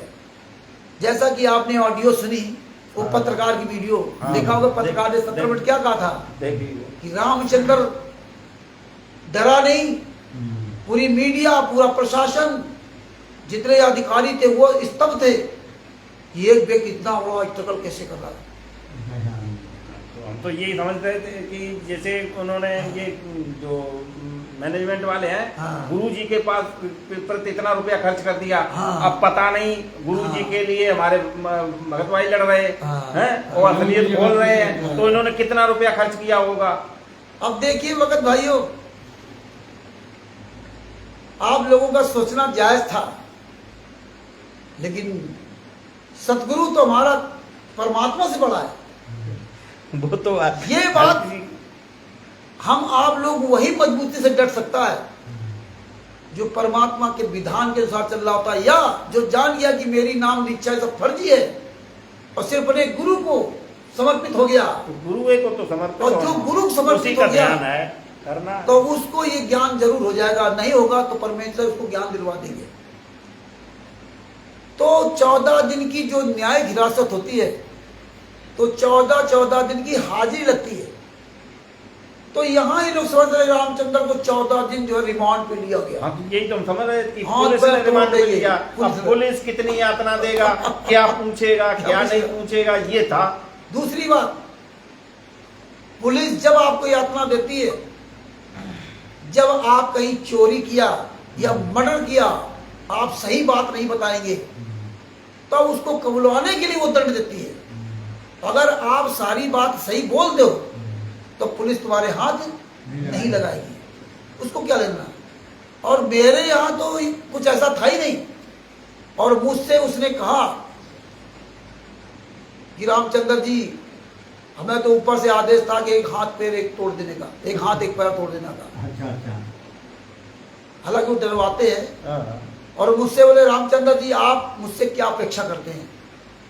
हमने सुनिए सर जी, आप अपने कानून का पालन कीजिए और मैं अपने गुरु के वचन का पालन करूंगा। आप से मैं किसी भी तरह की सिंपैथी नहीं चाहते। और रियल में यही था। अगर हमारे मार भी पड़ेगी तो गुरु जी कितना हमारे मार खाए। सत्य है। गुरु 11.5 साल से जेल में। और ये भगत समाज को समझ लेना चाहिए कि एक पवन ठग भी है, एक रामचंद्र भी है, एक संजय भी है और तमाम भी हैं। पवन ठग तो मारा भी है कई बार, लेकिन आज तक आप लोग बताओ हमारे कोई फुलझड़ी लगी क्या? पवन ठग आज भी अपना पता नहीं बता सकता, लेकिन मेरा पता कोई छुपा है क्या? नहीं। पवन ठग आज भी अगर तारीख पे जाता तो बता नहीं जा सकता, लेकिन हम डंक के चोट पे मैसेज डाल के जाते हैं कि आज फला तारीख को मैं आ रहा हूँ। झज्जर भी गया था 16 तारीख को मैसेज डाल के गया था कि आज मैं आ रहा हूँ। ये हमारे सदगुरुदेव का आशीर्वाद है। तो 14 दिन की वो बीसी लगती, बीसी में तो हमारी जो 14 दिन की थी, 14 दिन 14 28 14 थे 42, 3 बीसी मेरी लगी और वीडियो कॉल के द्वारा। तो मैं जज के सामने खड़ा होता था और एक मेरी नहीं लगती, वहां सैकड़ों लोगों की और किस किस की बीसी लगती है। जैसे कोई व्यक्ति उस जेल में मुंबई में जो अटैक हुआ था कसाब वाला मारा गया था, वहां के भी लोग यहाँ बंद थे। जम्मू कश्मीर में जो वो हमारे जो घूमने गए थे वो मारे गए थे, और जब पत्थरबाजी वहां करते वहां के भी लोग यहाँ बंद थे। अच्छा। यहाँ ऑस्ट्रेलिया साउथ अफ्रीका तक के लोग यहाँ बंद थे। तो वो सब जेलों बदलते रहते हैं। जैसे आपके ऊपर केस यहाँ झज्जर में लगा है और एक केस आपका वहाँ लगा है केरला में, पंजाब में, कहीं भी केस लगा तो तारीख वहां भी पड़ रही है और तारीख यहाँ भी पड़ रही है। तभी आज तुम्हें वहां को तो केरला ले जाएंगे आपको वीडियो द्वारा, तो सब बीसी द्वारा होती है, उसको वीडियो कॉलिंग या वीडियो कॉन्फ्रेंस लाइव वो जज वहां जुड़ता है, यहाँ का जुड़ता है, पूरा टाइम से फिर वो सामने खड़ा होता है, जज देखता है कि हाँ ये व्यक्ति कस्टडी में है। और इतना हाँ, तो वो कहते हैं न्याय जेल में है, हमारे जेल में हमारा व्यक्ति सुरक्षित है कि नहीं है। अगर आप बाहर हो गए तो फिर आपको तारीख पे जाना पड़ेगा, फिर तो जाना ही पड़ेगा। और आपकी अगर कोर्ट आप केरला में अगर आपको आपने कुछ मना लिखित दिया तो कोर्ट ने वहाँ केरला की कोर्ट ने कह दिया कि भाई फरुखाबाद कोर्ट में आप अपनी तारीख ले लिया करो, तो वो जो तारीख वहाँ देगा तो आपने अपने वकील के द्वारा तारीख पूछ ली और यहाँ आप जाके कोर्ट में अभी है चीनी थोड़ी चीनी है ना, चीनी नहीं डालते हो देखो ना 1% तो ये बीसी जो ना, तो हमारी 3 बीसी लगी थी वहाँ पे ना, है ना? हाँ हम तो यही समझते थे ये हाँ। पुलिस वाले रिमांड पे लेते हैं, क्या हाँ। पूछेंगे क्या, हाँ। ये तो हम बार बार फोन करते थे। हर 14 दिन की बीसी लगती, सबकी, केवल मेरी नहीं। उसमें सिर्फ जज ये देखता कि हाँ आदमी ये ठीक है, और कोई भी समस्या हो उसमें आप जज से कह सकते हो, अपनी बात कह सकते हो। तो मेरा जैसे किसी वकील ने साइन करा लिया था, दूसरे ने, मुझे नहीं पता था, तो बाद में हमारे उसमें और लेट हो गया था। हुआ क्या कि हमने तो कह दिया था मैं जवाब नहीं कराऊंगा, ना मेरे को जवाब कराने आएगा। मैं घर में मना कर दिया था, कोई आना नहीं, कोई मिलने नहीं आएगा। बच्चे तो वाले सामने डब रहते, मैं किसी को नहीं कहा था क्यों मिलने आएगा, मैं जितने दिन यहाँ रहना पड़ेगा उतने रहेंगे। तो परमात्मा की दया से भक्तों के द्वारा वकील किया गया और वकील हमें वकालतनामा भेजा, हमने साइन कर दिया। दूसरे दिन दूसरे वकालतनामा आ गया, वो दूसरे गुरु भाई ने किसी ने किया था, नहीं कर दो वहाँ झज्जर के लिए, हमें नहीं पता था। तो हम लोग सोचे कि शायद कोई दूसरा फर्जी साइन करा ले गया। अच्छा। तो अब जो हमारे वकील साइन करा ले गए थे, अब इनके कागज बेकार हो गए, जब बाद में दूसरा साइन करा ले गया। अब मुझे पता नहीं और इससे में डिले हो गया, नहीं तो पहले जमानत हो जाती। फिर घर से पता ले लो। 17 तारीख को मेरी बीसी थी, 17 फरवरी में। तो फिर वो हमारा वकील आया 16 तारीख को, 16 तारीख को आकर के हमसे मिलाई किया। मिलाई करने बाद मैं सारी बात बताई कि तुम्हारी अब तक जमानत हो गए, बाहर आ जाते और तुमने गलती से दूसरे को दे दिया। अब यही तो सुनने में आया, हाँ। ये बोले कि वो उसने वापस ले ली। मान ले ली बात है। हाँ, फिर जो है ना, पता नहीं क्या ये बोले आप- मैनेजमेंट वालों ने कुछ किया है क्या? आप जो है ना 17 तारीख को आपकी बीसी है और बीसी में जज साहब को बोल देना। तो जैसे हमारी 16 तारीख को मुलाकात हुई, 17 तारीख को बीसी में जज साहब से बोला कि सर हमारे वकील वो है, वो हमारे वकील नहीं है। दूसरा वकील है। हाँ, और फिर वो कागज इनको दिए गए, तो वो भी अपने कागज लगा चुका था अच्छा, जमानत के लिए। फिर जमानत ना हो। नहीं, वो भी दूसरा- जमानत कराने के लिए। अरे वो एक अकेला ही वक्त वहां का था। अच्छा उसने अपना पूरा 8,000 रुपये वकील को दे दिया था। 15,000 रुपये वकील कर लिया तुम्हें लोकल का कि मैं रामचंद्र जी की जमानत करा दूंगा, कोई जान भी ना पाए। वो प्लस चुपचाप करा रहा था कि कोई ये मैनेज वाले ना जान पाए। भाई वकील कर लिया, पैसा दे दिया, जमानत करा दिया, फिर चले गए। किसने कराया कोई मतलब नहीं, पता ही नहीं। ये चीज हम लोगों को नहीं पता थी। तो ये देखिए बंदी छोड़ के दिया। यहाँ दूसरे जैसे लोग सोचते थे अब तो लंबे समय के लिए रामचंद्र कानपुर गया, लेकिन मेरे बंदी छोड़ने 50 दिन में जो ये लोग हंस रहे थे इनके भी चेहरा दिखा दिए और सारी परमात्मा दिखा दिया। तो इस तरह से वो फिर अपनी बात आप कह सकते हो। तो मैं भी जैसे अपनी बात कह सकता हूँ। कुलदीप विधायक की ऑडियो हमारी सुनिए, इसमें क्या है। ये भी सब उल्टे फंस जाएंगे। तो यही संतराम पाजी माँ की बीसी लगनी थी, लेकिन इन हराम जादों ने बीसी नहीं लगने दिया संतराम पाजी माँ और बरवाला कांड करवा दिया 18/9/2010।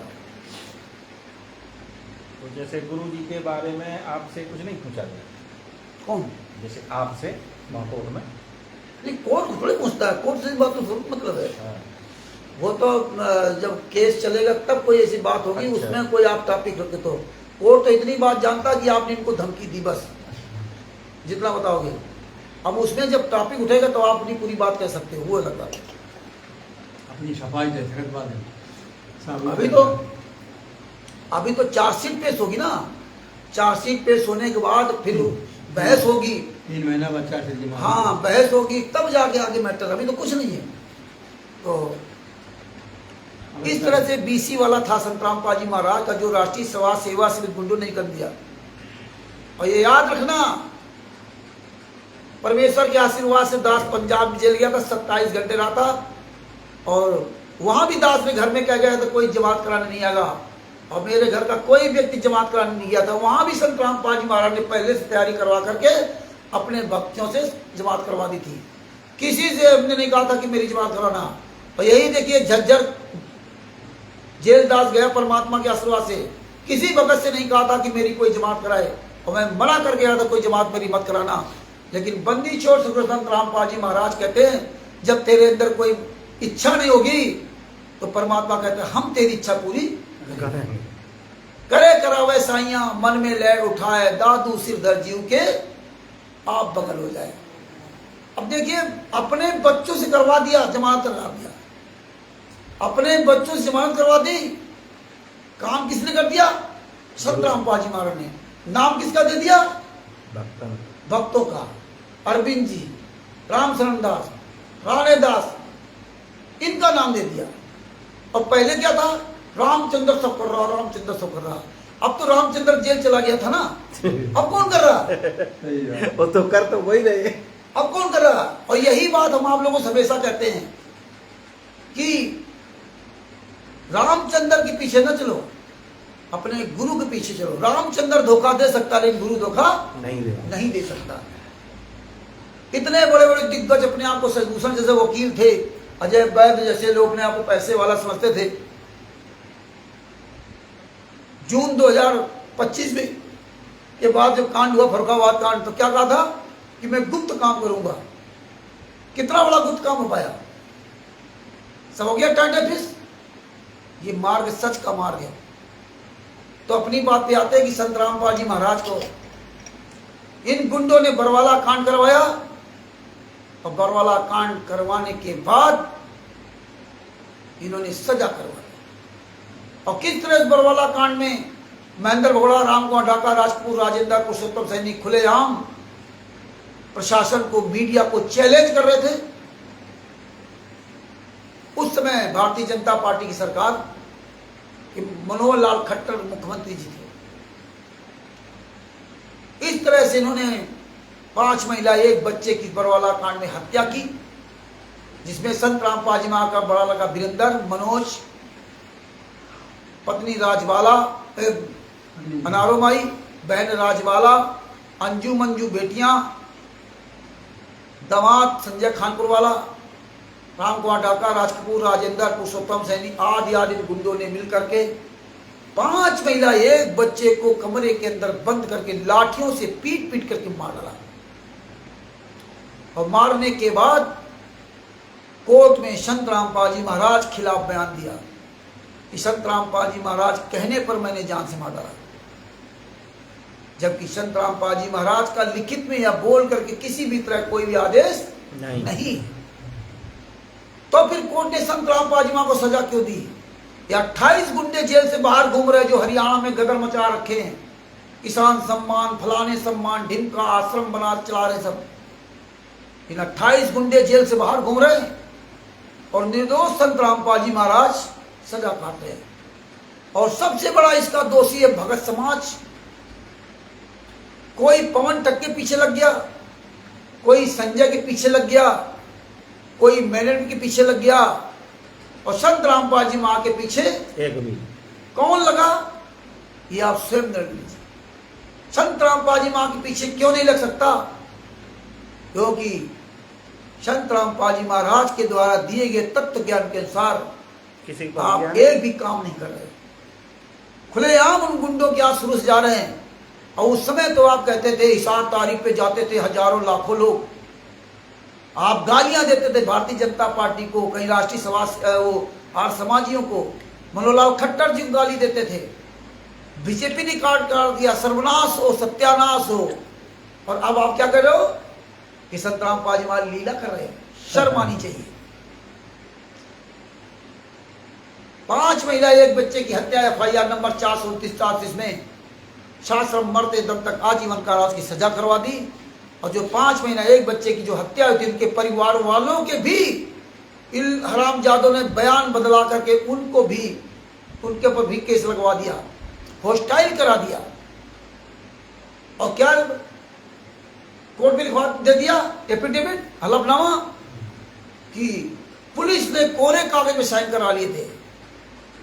जो हमारे परिवार वाले मरे हैं वो आंसू गैस से मरे, पुलिस ने मार डाला।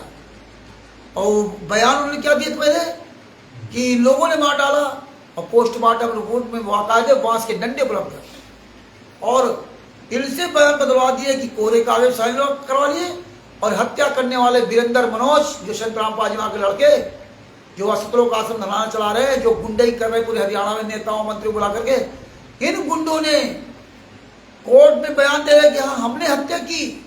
संत रामपाल जी महाराज कहने पर देखिए ये गोलमाल चक्कर समझना पड़ेगा। वीरेंद्र जो संत रामपाल जी बड़ा लड़का, जो इस समय मुखिया बना घूम रहा है हरियाणा में, नेताओं मंत्रियों को बुला करके कहीं ये कहीं वो दिखा रहा, ये कोर्ट में कह रहा संत रामपाल जी महाराज कहने पर 5 महिलाएं बच्चे हत्या कर दी। और जिनकी हत्या उनके परिवार वालों से कह दिया कि नहीं नहीं तो पुलिस ने मार दिया, कोरे कागज में साइन करा लिए। जबकि कोरे कागज में साइन तो छोड़ दीजिए, आप थाने के अंदर दिए गए बयान कोर्ट में मान्य नहीं होते, जज के सामने दिए गए बयान मान्य होते हैं। तो फिर सादे कागज की तो कोई बात ही नहीं हुई। इस तरह से पूरा षड्यंत्र और FIR नंबर 429 का जजमेंट आप सब लोगों के पास पूरी दुनिया के सामने भेजा। हिंदी में ज्ञान अमृत षड्यंत्र विश्राम पुस्तक भी इसके सारे जजमेंट की भेजी, लेकिन फिर भी 99% शिष्यों के जो ना वही हालांकि बुद्धि में भ्रष्ट है। और जो संत रामपाल जी महाराज शिष्य पुस्तक को और ऐसे केसों को जान भी गए, उनकी भी वही दुर्दशा है। किसी की हिम्मत नहीं पड़ती कि डंके चोट पिलाकर बाहर चिल्लाए। और जब कानपुर वाला रामचंद्र संत रामपाल जी महाराज के आशीर्वाद से आगे काम करता कुछ, तो फिर उसमें मीन में निकालते हैं। कहते हैं जेल से ऑडियो आती वीडियो आती है, जेल से कोई भी ऑडियो वीडियो नहीं आती। अगर आती है तो कौन सा मोबाइल नंबर दे रखा है। इसलिए परमात्मा ने हमें दिलीना जेल भेजा कि तू जा वहां से सारी जानकारी इकट्ठा करके ला। लेकिन दुनिया की नजर में था कि संत रामचंद्र जेल गया, ओ गालियां देखी, अब तो वो कभी जिंदगी में जेल से नहीं आया। जो 11.5 साल थे जिनका गुरु जेल से बाहर एक पल के लिए नहीं आ पाया, उसका अफसोस किसी को नहीं है। लेकिन रामचंद्र जेल चला गया पहले भविष्यवाणी करने के लिए, अब तो लंबे समय के लिए रामचंद्र जेल चला गया। ये बिहार का वकील सजमुल गद्दार, ये सब लोग लंबे समय के लिए बड़ा खुश हो गए। और इतना लंबे समय लगा, हम तो 50 दिन के बाद जेल से बाहर आ गए। तुम्हारा गुरु तो 11.5 साल थे, एक पल के लिए जेल से बाहर नहीं आ पाए। धिक्कार है तुम्हारी मर्दानगी का। ये भाइयों संतराम पाजी मां का आशीर्वाद है। बताओ, जब हम जेल में डाला जाता, जब मैं जेल गया तो मेरा रियल में जो बैंक खाता होता है वो बंद हो जाता है हरियाणा की जेलों में। जब हमारे फिंगरप्रिंट लगाए जाते हैं तो हमारा जो बैंक अकाउंट होगा वो बंद कर दिया जाता है। जेल के अंदर आप पैसा नहीं ले जाते, वहां पैसा ले जाने का विधान नहीं है। अंदर कैंटीन है, वहां से आप सामान खरीद सकते हैं। वहां की जेल में जो नियम बनाए गए, जूता पहन के नहीं जा सकते आप, चप्पल पहन के जेल के अंदर जाए आप जीन्स पैंट नहीं पहन के जा सकते अंदर। आप जीन्स पैंट पहन के घूम नहीं सकते जेल के अंदर, वहां लोअर पहन के आप घूम सकते फुल। अंदर आप जूता खरीद सकते हैं, अंदर आप चप्पल खरीद सकते हैं, आप बाहर से जैकेट पहन के नहीं जा सकते। अंदर आप जैकेट खरीदो 1 के 4 गुना। अब वो कैसे आप खरीदेंगे जब पैसा आपको नहीं जाएगा? तो जब हम अंदर जाते हैं तो हमें एक यूटीएस नंबर दिया जाता है, उसको बोलते हैं यूटीएस, यूटी नंबर। ये यूटीएस नहीं, यूटी नंबर। यूटी नंबर मतलब ये नया साल चालू हुआ जनवरी से, तो जनवरी से नया नंबर चालू हुआ यूटी। जब 1 जनवरी को पहला कैदी हम लोग गए तो यूटी नंबर 1 2026 बटे 2026 ऐसे ही बढ़ता चला गया। हाँ, जैसे 2026 है, यूटी नंबर 2, यूटी नंबर 3। तो हम 20 जनवरी को गए थे, इसलिए हमारा यूटी 90 था। मतलब हम नए साल में 90 हवालाती थे। 2026 चल रहा, तो हमें ये अलॉट हो गया यूटी 90 2026। अब इसमें हम 1 या 2 नंबर अपने खास परिवार के दे सकते हैं, दूसरे को नहीं दे सकते। तो हमें उस समय तो पता नहीं था, पहली बार मैं जेल गया तो बोले अब नंबर बताओ, तो 1 नंबर हमने अपना पुराना नंबर मारा था जो लड़के पास था, वो बता दिया, वो नंबर आपका लगाया जाएगा। दूसरा नंबर, ये सारे नंबरों की जांच होती है, ऐसे नहीं कि आप ऐसे लगा दिया। अगर आपका कहीं दूसरे के नंबर तो नहीं लगाया जाएगा, तो वो उसकी जांच होकर तो नंबर लग गया। अब नंबर लग गया तो 5 मिनट मुझको पहली बार फ्री मिलते बात करने के लिए। 5 मिनट हमको फ्री मिलते बात करने के लिए। और 5 मिनट चाहे एक बार में खत्म कर दो, और चाहे 5 मिनट हो तुम 15 दिन चला लो। अच्छा, 5 मिनट 5 मिनट फ्री मिलते हैं समय। हाँ, पहली बार। तो उसमें क्या होता है कि आप 5 मिनट जो मिलते हैं, तो आपका नंबर तो फीड है, आपको नंबर फीड करना नहीं है। आपको केवल यूटी 90 2026 डालना है, तुरंत कॉलिंग वाला सिस्टम आ जाएगा। बायोमेट्रिक या अंगूठा लगाओ, या फेस वाला बंद कर दिया, या नंबर से या मैनुअल। तो हमारा बायोमेट्रिक अंगूठा लगाया तो यूटी 90 2026 जहाँ डाला, तहाँ कॉलिंग वाला सिस्टम आएगा, उसको दबाया तो कॉल पहुंच जाएगी। नंबर नहीं दे शो करेगा, कॉलिंग पहुंच जाएगी।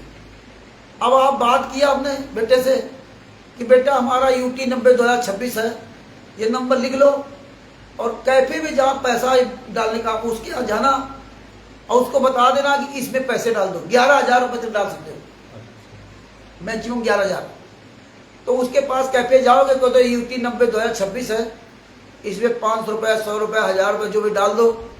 तो जब वो यूटी 90 2026 बना वो प्रोसेस करेगा, पैसे जब डालने का प्रोसेस करेगा, तो फिर वो कोड नंबर उसमें जाएगा जो नंबर दिया है, ओटीपी नंबर जाएगा उसमें। तो ओटीपी नंबर जैसे आपने उसको बताया और जैसे ओटीपी नंबर डाला, वैसे वो हमारे खाते में पैसे आ जाएंगे। जब तक तुम्हारे में ओटीपी नहीं जाएगा और जब तक आप ओटीपी उसको बताओगे नहीं, तब तक वो पैसा नहीं है। अब आपको यूटी नंबर मालूम हो जाए तो पूरी दुनिया से कोई पैसा आपको भेज सकता है। तो तुम राष्ट्रीय समाज सेवा समिति गुंडो सतलोक आश्रम धनाना के गुंडो सतलोक आश्रम संचालक गुंडो और पूरे भारत पूरे दुनिया के नामदान संचालक जितने हो हरामजादे, बताओ हरामजादो संत रामपाल जी महाराज का यूटी नंबर क्या है? अगर अपनी असली बाप की औलाद हो, इसलिए संत रामपाल जी महाराज ने मुझे हिसार वो दुलीना जेल में भेजा था। बताइए यूटी नंबर क्या है? संत रामपाल जी महाराज का जब मोबाइल नंबर है ही नहीं कोई, जब संत रामपाल जी महाराज का पत्नी बेटा बेटी है ही नहीं, तो फिर उनके उस नंबर पे मोबाइल नंबर किसका लगा है? जो तुम कहते हो जेल से ऑडियो आती वीडियो आती है, तो किसके नंबर पे ऑडियो वीडियो आती है? आप बताइए यूटी नंबर कौन है? शुरुआत में संत रामपाल जी महाराज जब अंदर गए या हम अंदर जाए तो हमें हवालाती बोला जाता। क्या बोला था? हवालाती। जब तक केस चलता है, साल 2 साल 4 साल 5 साल 10 साल, जब तक मुझे सजा नहीं होगी तब तक हमें क्या बोला जाएगा?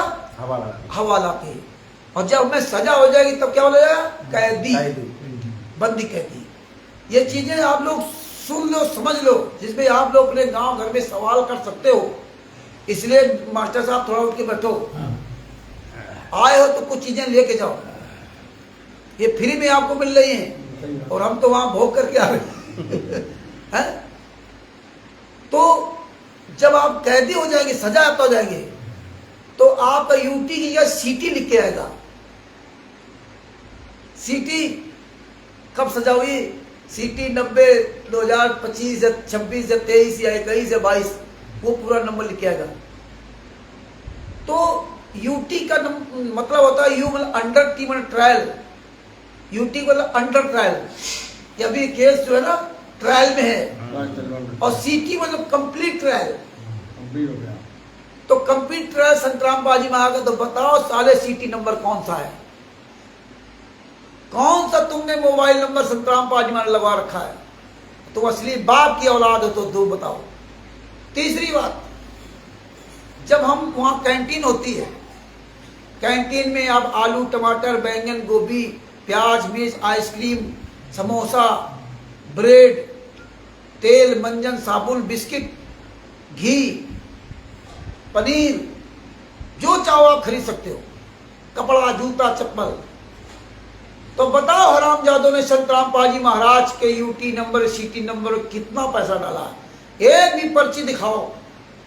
सुपने श्री बाप की औलाद हो तो एक भी पर्ची दिखा दो कि संत रामपाल जी महाराज ने ये सामान खरीदा।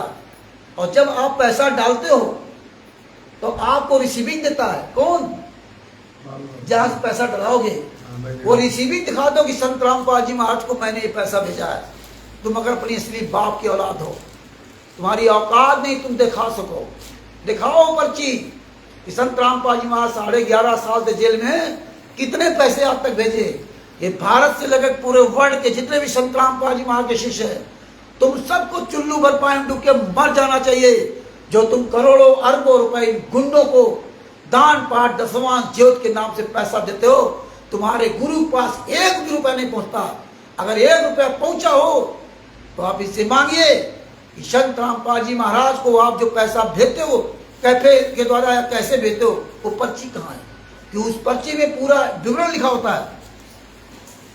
इसलिए परमात्मा ने एक नहीं ये सैकड़ों पर्चियां लेके आया वहां से, अपनी भी है और दूसरे की भी लेके आया हूं। ये वही कलेक्शन करता रहा हूं। ये कई डेट की अलग अलग पर्चियां हैं, इसमें देखिए आप सब पढ़ सकते हो, वहाँ कायदे सब पूरा इसमें लिखा होता है।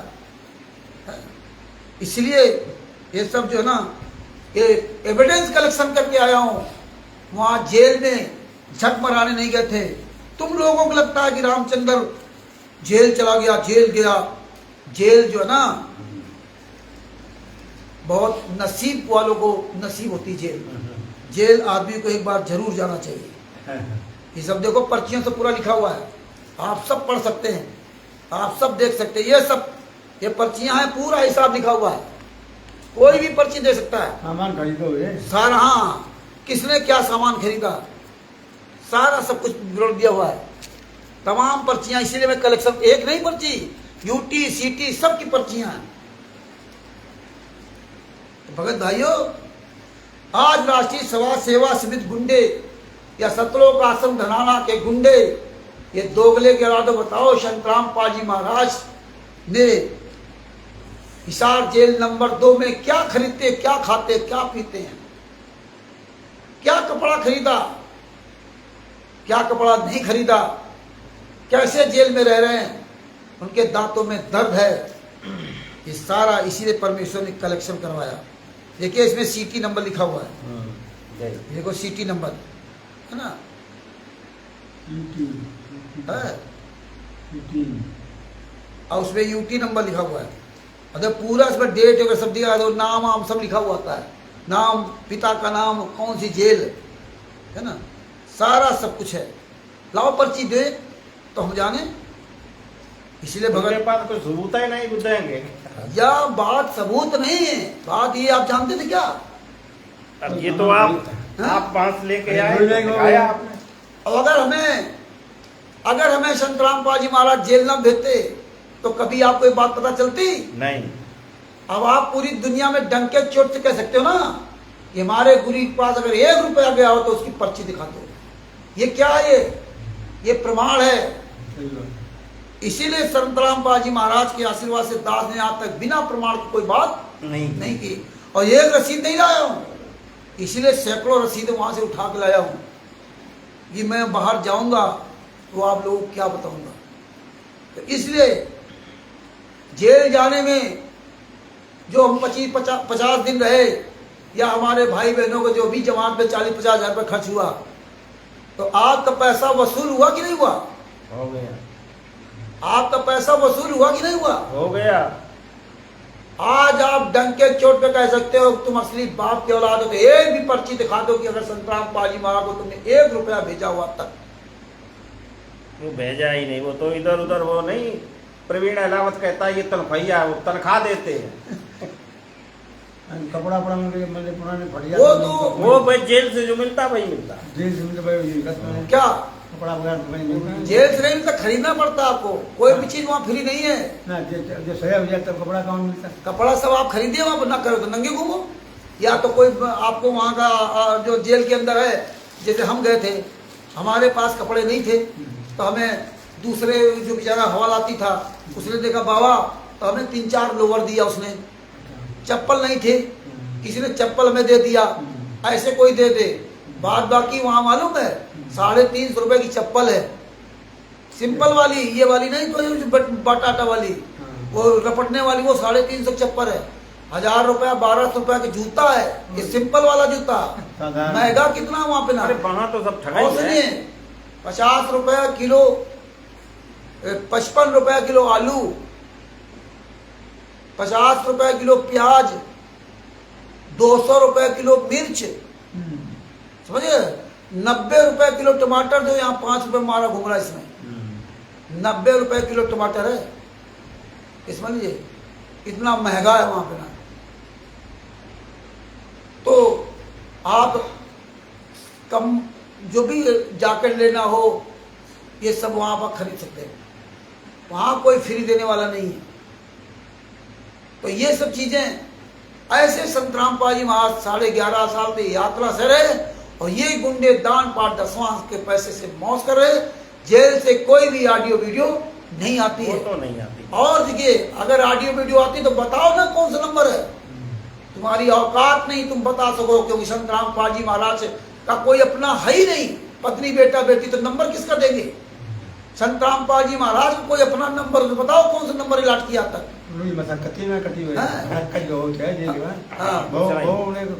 मशक्कत तो होती जैसे मतलब काम करना, काम करने, वो तो जैसे सजा दी गई। जो आपने जो जुर्माना बोला गया था, वो जुर्माना जब आपने नहीं भरा तो उसकी सजा अलग काटी संतराम पाजी महाराज, अलग कटे, वो सजा अलग हुई है।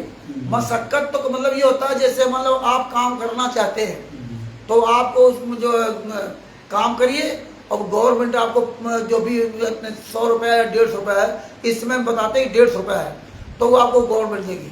अगर आप काम करना नहीं चाहते तो आप अपना अंदर वही जेल में रहो। तो संतराम पाजी महाराज 75 साल की उम्र में बेचारे क्या काम करेंगे?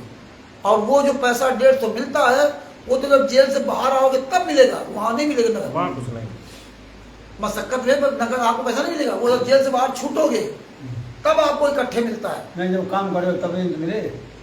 हाँ, जैसे आप वहाँ काम कर रहे हो ना, पैसा मिलेगा, नहीं काम करो नहीं, वो तो तब मिलेगा जब जेल से बाहर छूटोगे तब मिलेगा।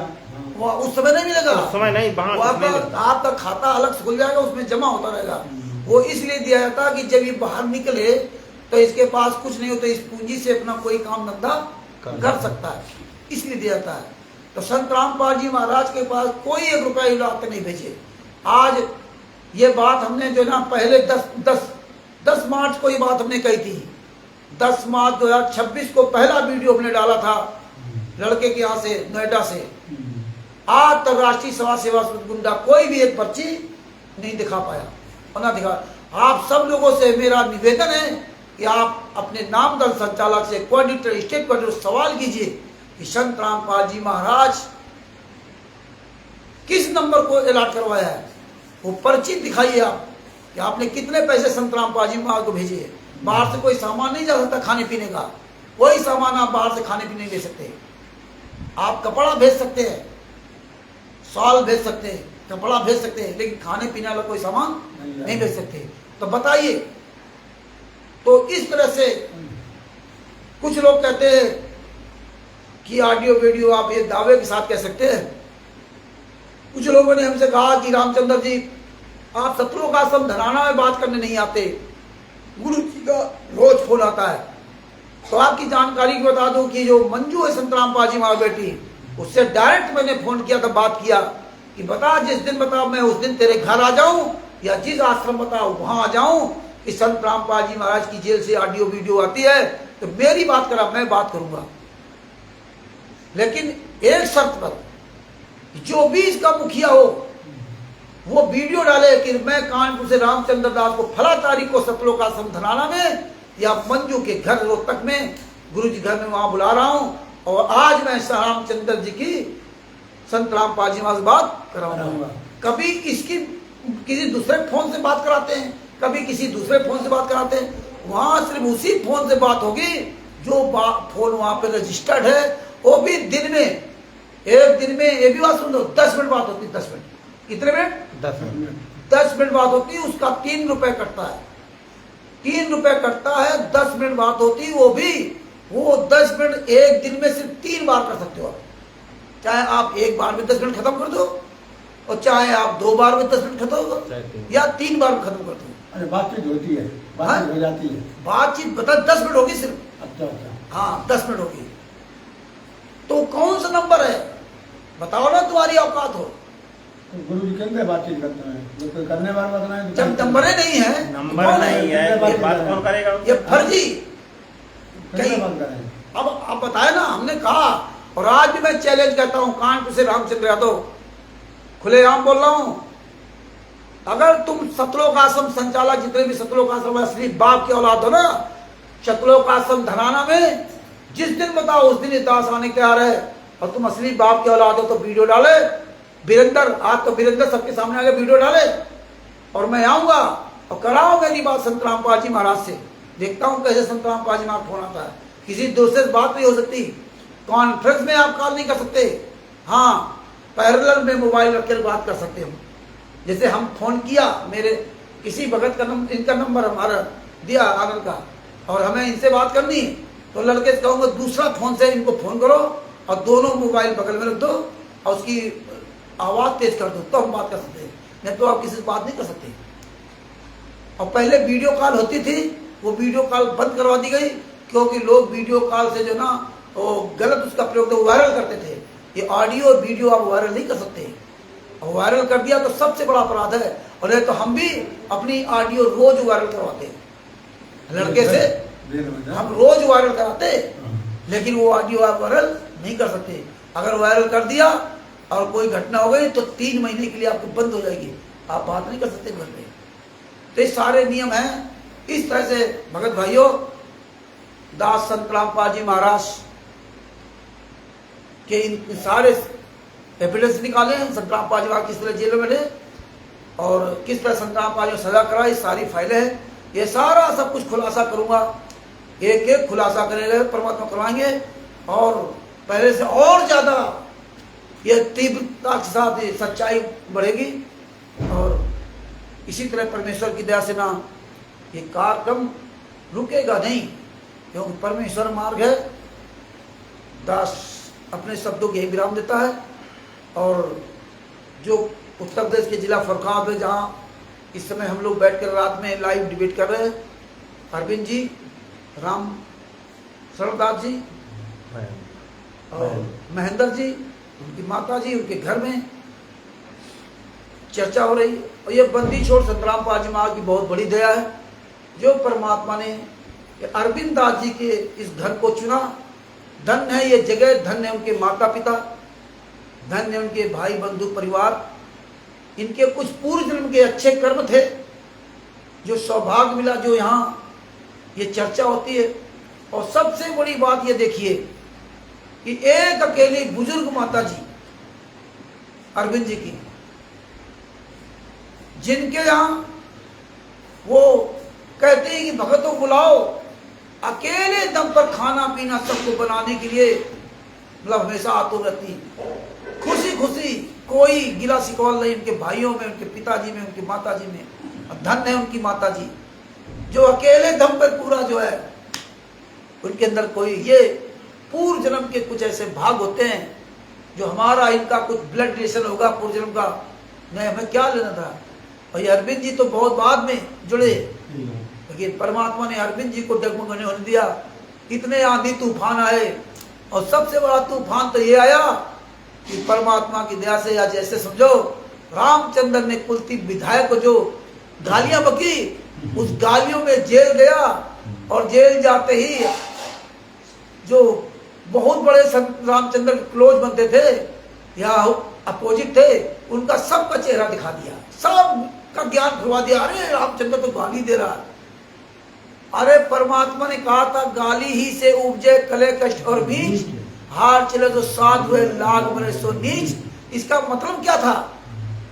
रोज नित्यनेम पढ़ते, परमात्मा ने कहा नित्यनेम इसलिए पढ़ाया जाता है कि जब आप घर से बाहर निकलोगे और वो बेचारे अनजान हैं, किसी से कोई बकवाद हो जाए तो उनसे झगड़ा मत करना, उनको कुछ कहोगे तो वो उसके बदले दूसरा कहे। वो ज्ञान के लिए कहा था, वो ज्ञान में कहा था।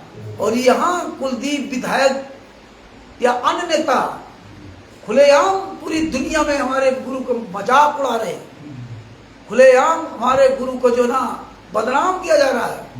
11.5 साल से गुरु जेल में, और बता रहे गुरु जी लीला कर रहे हैं, गुरु जी पैसा दे रहे, गुरु जी ये कर रहे हैं, गुरु जी वो कर रहे हैं।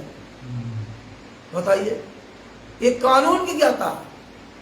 इसलिए परमेश्वर ने कहा कि जैसे को तैसा कहे ये निंदा नहीं, जैसे को तैसा कहे ये निंदा नहीं।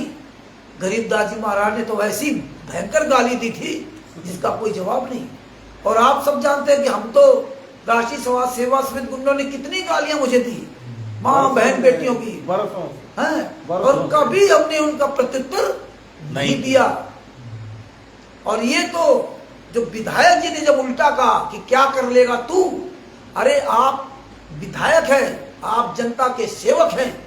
अगर आपसे मैं अपनी बात रख रहा हूं कि ये गुंडे हत्यारे बलात्कारी है, तो आपको ये सवाल बोलना चाहिए क्या कर लेगा तू?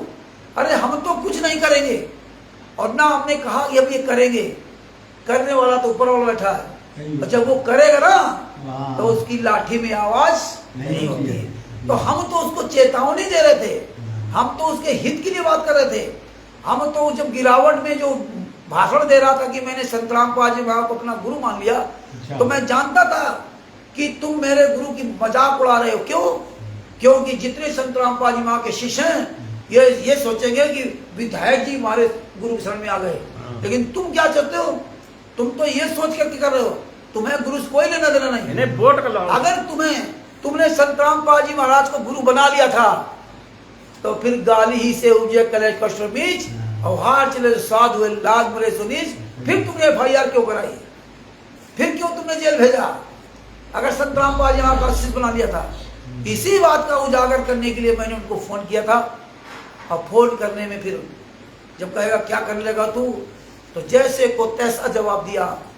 और ये हम अपने हित के लिए नहीं, ये हम उसके हित के लिए दिया था। उसको समझाया था कि ये गुंडे हत्यारे बलात्कारी है। तो परमात्मा ने क्या कहा कि माँ जो होती ना, बच्चे को गुस्से में कहती जा मर जा करके ना, डूब के मर जा करके ना, लेकिन माँ उसके हित के लिए बात करती है। तो ये शब्द हमारे कोई व्यवस्था के नहीं थे उस विधायक के लिए, ये सबक थे उसकी भलाई के लिए। और वो हाल है कि कुत्ते को गुड़ की भेली दी गई, वो सोच रहा हमारे पत्थर मार रहे। तो भगत भाइयों, ये ज्ञान मार्ग है, ये दास 2016 से बराबर कंटिन्यू चलता रहा और चल रहा अभी भी अपने गुरु के आशीर्वाद से। कितने समस्याएं आई, सब समस्याओं से परमात्मा ने पार करवाया। और ये तो परमात्मा ने नहले पे दहला धर दिया। जो हम चाहते थे वो मेरे गुरु मेरे अंदर की बात जानते थे। उन्होंने हरियाणा के नेता, मंत्री, सांसद, विधायक, पुलिस विभाग, जितना विभाग था, खुद विभाग, सबको दिखा दिया कि ये कानपुर वाला रामचंद्र कैसा है। पूरे हरियाणा जितने ये नेता, मंत्री, सांसद, विधायक थे, जितने राष्ट्रीय सेवा सूत्र जो नहीं जानते थे वो भी जान गए। पूरा वर्ल्ड में जितने संत रामपाल महाविशेष थे 50 दिन के अंतर्गत जो नहीं जानते थे वो सब जान गए। और जिसको जो जो अपनी भड़ास निकालनी थी हमारे खिलाफ उनकी सबकी भड़ासें निकल गई। अंत में परमात्मा ने ज्ञान रूपी ऐसा जूता मारा कि परमात्मा ने संत रामपाल जी महाराज ने अपने बच्चों के द्वारा जेल से बाहर करवा दिया और 1 रुपया मेरा नहीं लगा और ना मेरे घर का कोई गया। बोलो बंदी छोड़ श्री संत रामपाल जी महाराज की जय हो। तो भगत भाइयों, करे करावे साइया मन में ले उठाए और दादू सिर धर जीव की आप बगल हो जाए। जैसा कि हम लोग जैसा कि रमैड़ी में पढ़ते, क्या पढ़ते हैं? सतगुरु शरण शरणाई शरण गहे कछु भय नहीं व्यापे काल जाल भय मिट जाई एक सोच सब छिदन कापे सन्मुख न ठहराई जहर अग्नि तन निकट न आवे दूरी जात लगाई और वीर बताल बाण न लागे जब के कुंठाई 98 पूर्ण मोठ न लागे उलटाई दरखाई और बैर करे सो ये दुख पावे सुरत शब्द मिल जाई और कह कबीर हम दंदल सतगुरु लाग दुहाई। तो सतगुरु से बड़ा कौन है? यहाँ हमने सुना लोग डर गए, अरे अरविंद जी तुम्हें पुलिस आएगी उठा ले जाएगी, अब तो अरविंद जी को भी जेल जाना पड़ेगा। कोई कहे अब तो फलाने को जेल जाना पड़ेगा। अरे यार, तुम्हें इतने दिन से तुमने ज्ञान क्या सीखा? अरे जब तुम्हारा गुरु परमात्मा से बड़ा है, काल ब्रह्म की तो बातें छोड़ दो और फिर तुम इन पुलिस वालों को, इस दरोगा, सिपाही, विधायक, सांसद, मंत्रियों को डर रहे हो? तो ज्ञान क्या सीखा है? और खुद तो डर रहे हो और दूसरे बता रहे हो भाग जाओ, बोलना नहीं, जाना नहीं, झज्जर न जाना, सबको बंद करवा दिया जाएगा, फांसी लगा दी जाएगी। बाप तुम्हारा 11 साल से जेल में यात्रा सह रहा है, तब कोई दुख नहीं है। अपने ऊपर जरा बात आ गई तो बड़ा हो गया है। तो ये बंदी छोड़ की बड़ी दया है। राष्ट्रीय समाज सेवा समिति गुंडो, शत्रुओं का आश्रम धराना के गुंडो, 25 मई 2026 को फिर वाली तारीख है झज्जर में और टंके चोट पे आऊंगा और तुम असली बाप की औलाद हो, तुम्हारी माँ ने दूध पिलाया तो आओ आमना सामना करो। हैं? कुलदीप बस विधायक को लिख के भी दिया। कुलदीप बस विधायक को बताया रामचंद्र बरवाला आश्रम के अंदर चोरी करता था, थैला लेके, इसलिए उसको वहां भगाया। अरे साले हराम जादव, मर जाओ चिल्लू पर पाइप डूब के। 24 मई 2014 को दास ने नाम दीक्षा लिया, 6 महीने बाद भरवाला कांड हो गया। तुम तो मुझे कुछ जानते नहीं थे, लेकिन तुम्हारे कर्म ऐसे ही फूटेंगे। और आज और तुम्हारी औकात होती ना तो दास को जिस पुलिस यहाँ से ले गई थी ना कानपुर से, और 20 जनवरी 2026 को जब प्रेस मीडिया के सामने रूबरू हुआ था तो कहां मर गए थे? सत्रों का आश्रम धनाना गुंडे कहां मर गया था? वीरेंद्र और मनोज, जो आज बहुत बड़े अपने आप को माफिया डान बने घूमते हैं, ये कहां मर गए थे? अरे ये अगर ये संत रामपाल जी महाराज की औलाद होते ना तो आंखों में आंख डाल के बात करते। यहाँ अकेला बंदा था, कोई हमारे साथ प्रधानमंत्री नहीं था। तेरे पास तो अरबों खरबों रुपया है, तूने तो हरियाणा की सरकार को खरीद लिया, जो भी कर लिया, लेकिन इस रामचंद्र दास को खरीद नहीं पाया, क्योंकि हमको बेचने वाला हमारा गुरु है और गुरु से तू मुझे कभी खरीद नहीं सकता, तेरी औकात नहीं है। और 16 तारीख को तारीख थी, 16 को दास गया था यहाँ से 16 मार्च 2026 को, और अरविंद दास जी से स्टिकर डला था, क्योंकि मेरे पास मोबाइल नहीं है। डाल दो स्टिकर कि रामचंद्र वहां रहा, जिस माई की लाल की औकात हो हरियाणा जी गुड्डे आके आमने सामना करे आके। हमारे पास तो कुछ है नहीं, मैं तो खाली हाथ जाता हूँ। ये पवन ठग नहीं है चोर की तरह छुप के जाए और उसको तुम पकड़ के मारो, क्योंकि वो हराम का खा रहा है। तो भगत भाइयों, फोन तो आपका जमा होगा। हाँ, सच के मार्ग पे चलते हुए, हाँ फोन जमा ना, सच के मार्ग चलते हुए सदना जी के दोनों हाथ कट गए। तब तो बड़ी कथा सुनते ढंग से ना, शत्रुघ्न जी के दोनों हाथ काट दिए गए, जयदेव जी के दोनों हाथ काट के कुएं में डाल दिए गए, रामचंद्र जेल चला गया तो बड़ा खुशी हो गई। मतलब हमें जेल जाने में हमारे तो हाथ ही नहीं कटे हैं? अगर मेरा कोई हाथ पैर तोड़ भी दिया जाता तब तक तुम लोगों को और बड़ी खुशी हो जाती कि देखा रामचंद्र को पुलिस ने हाथ पैर तोड़ दिए। और तुम्हें ये गम नहीं है कि तुम्हारे बाप, तुम्हारे गुरु, तुम्हारे परमात्मा कितना मारा गया, ये तुम्हें गम नहीं है। मर जा चिल्लू भर पाए डोके। और हम तो परमेश्वर से ही कहूंगा, हे बंदी छोड़, मरना तो एक दिन ही है।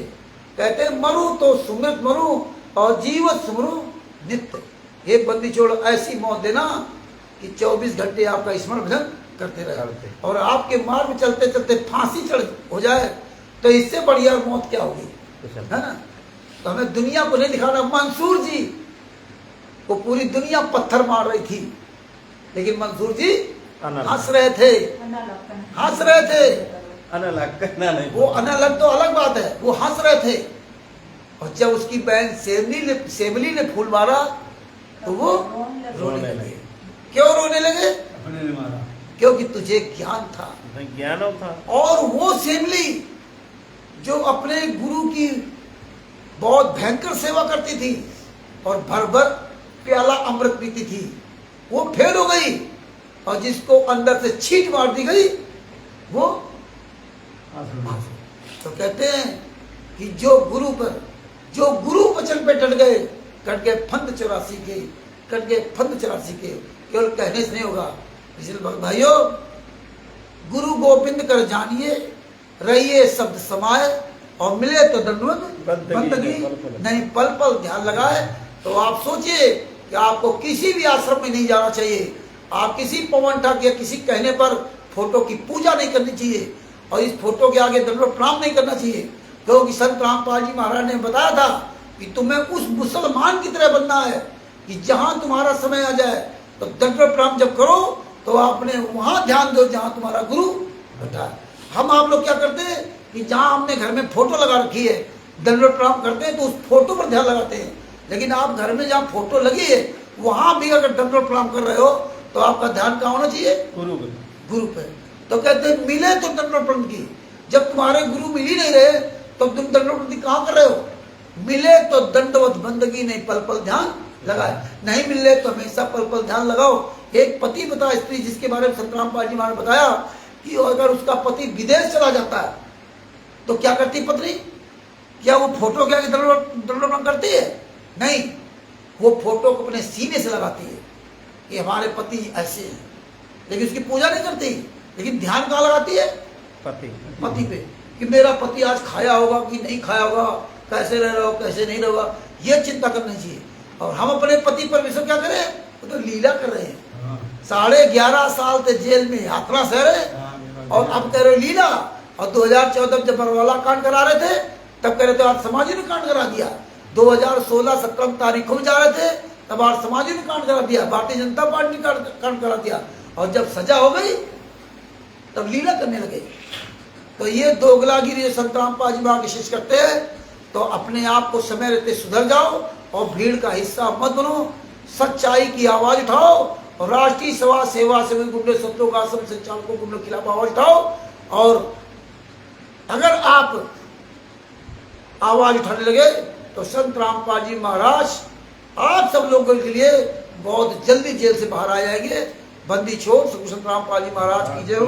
ये मिशन बंद नहीं होगा, न कमजोर पड़ा, यह और तेजी से उठेगा। ये परमेश्वर जब भी कुछ इस तरह कार्यक्रम करवाते हैं, जब भी कोई घटना होती है तो उसके पीछे बहुत बड़ा कारण होता है।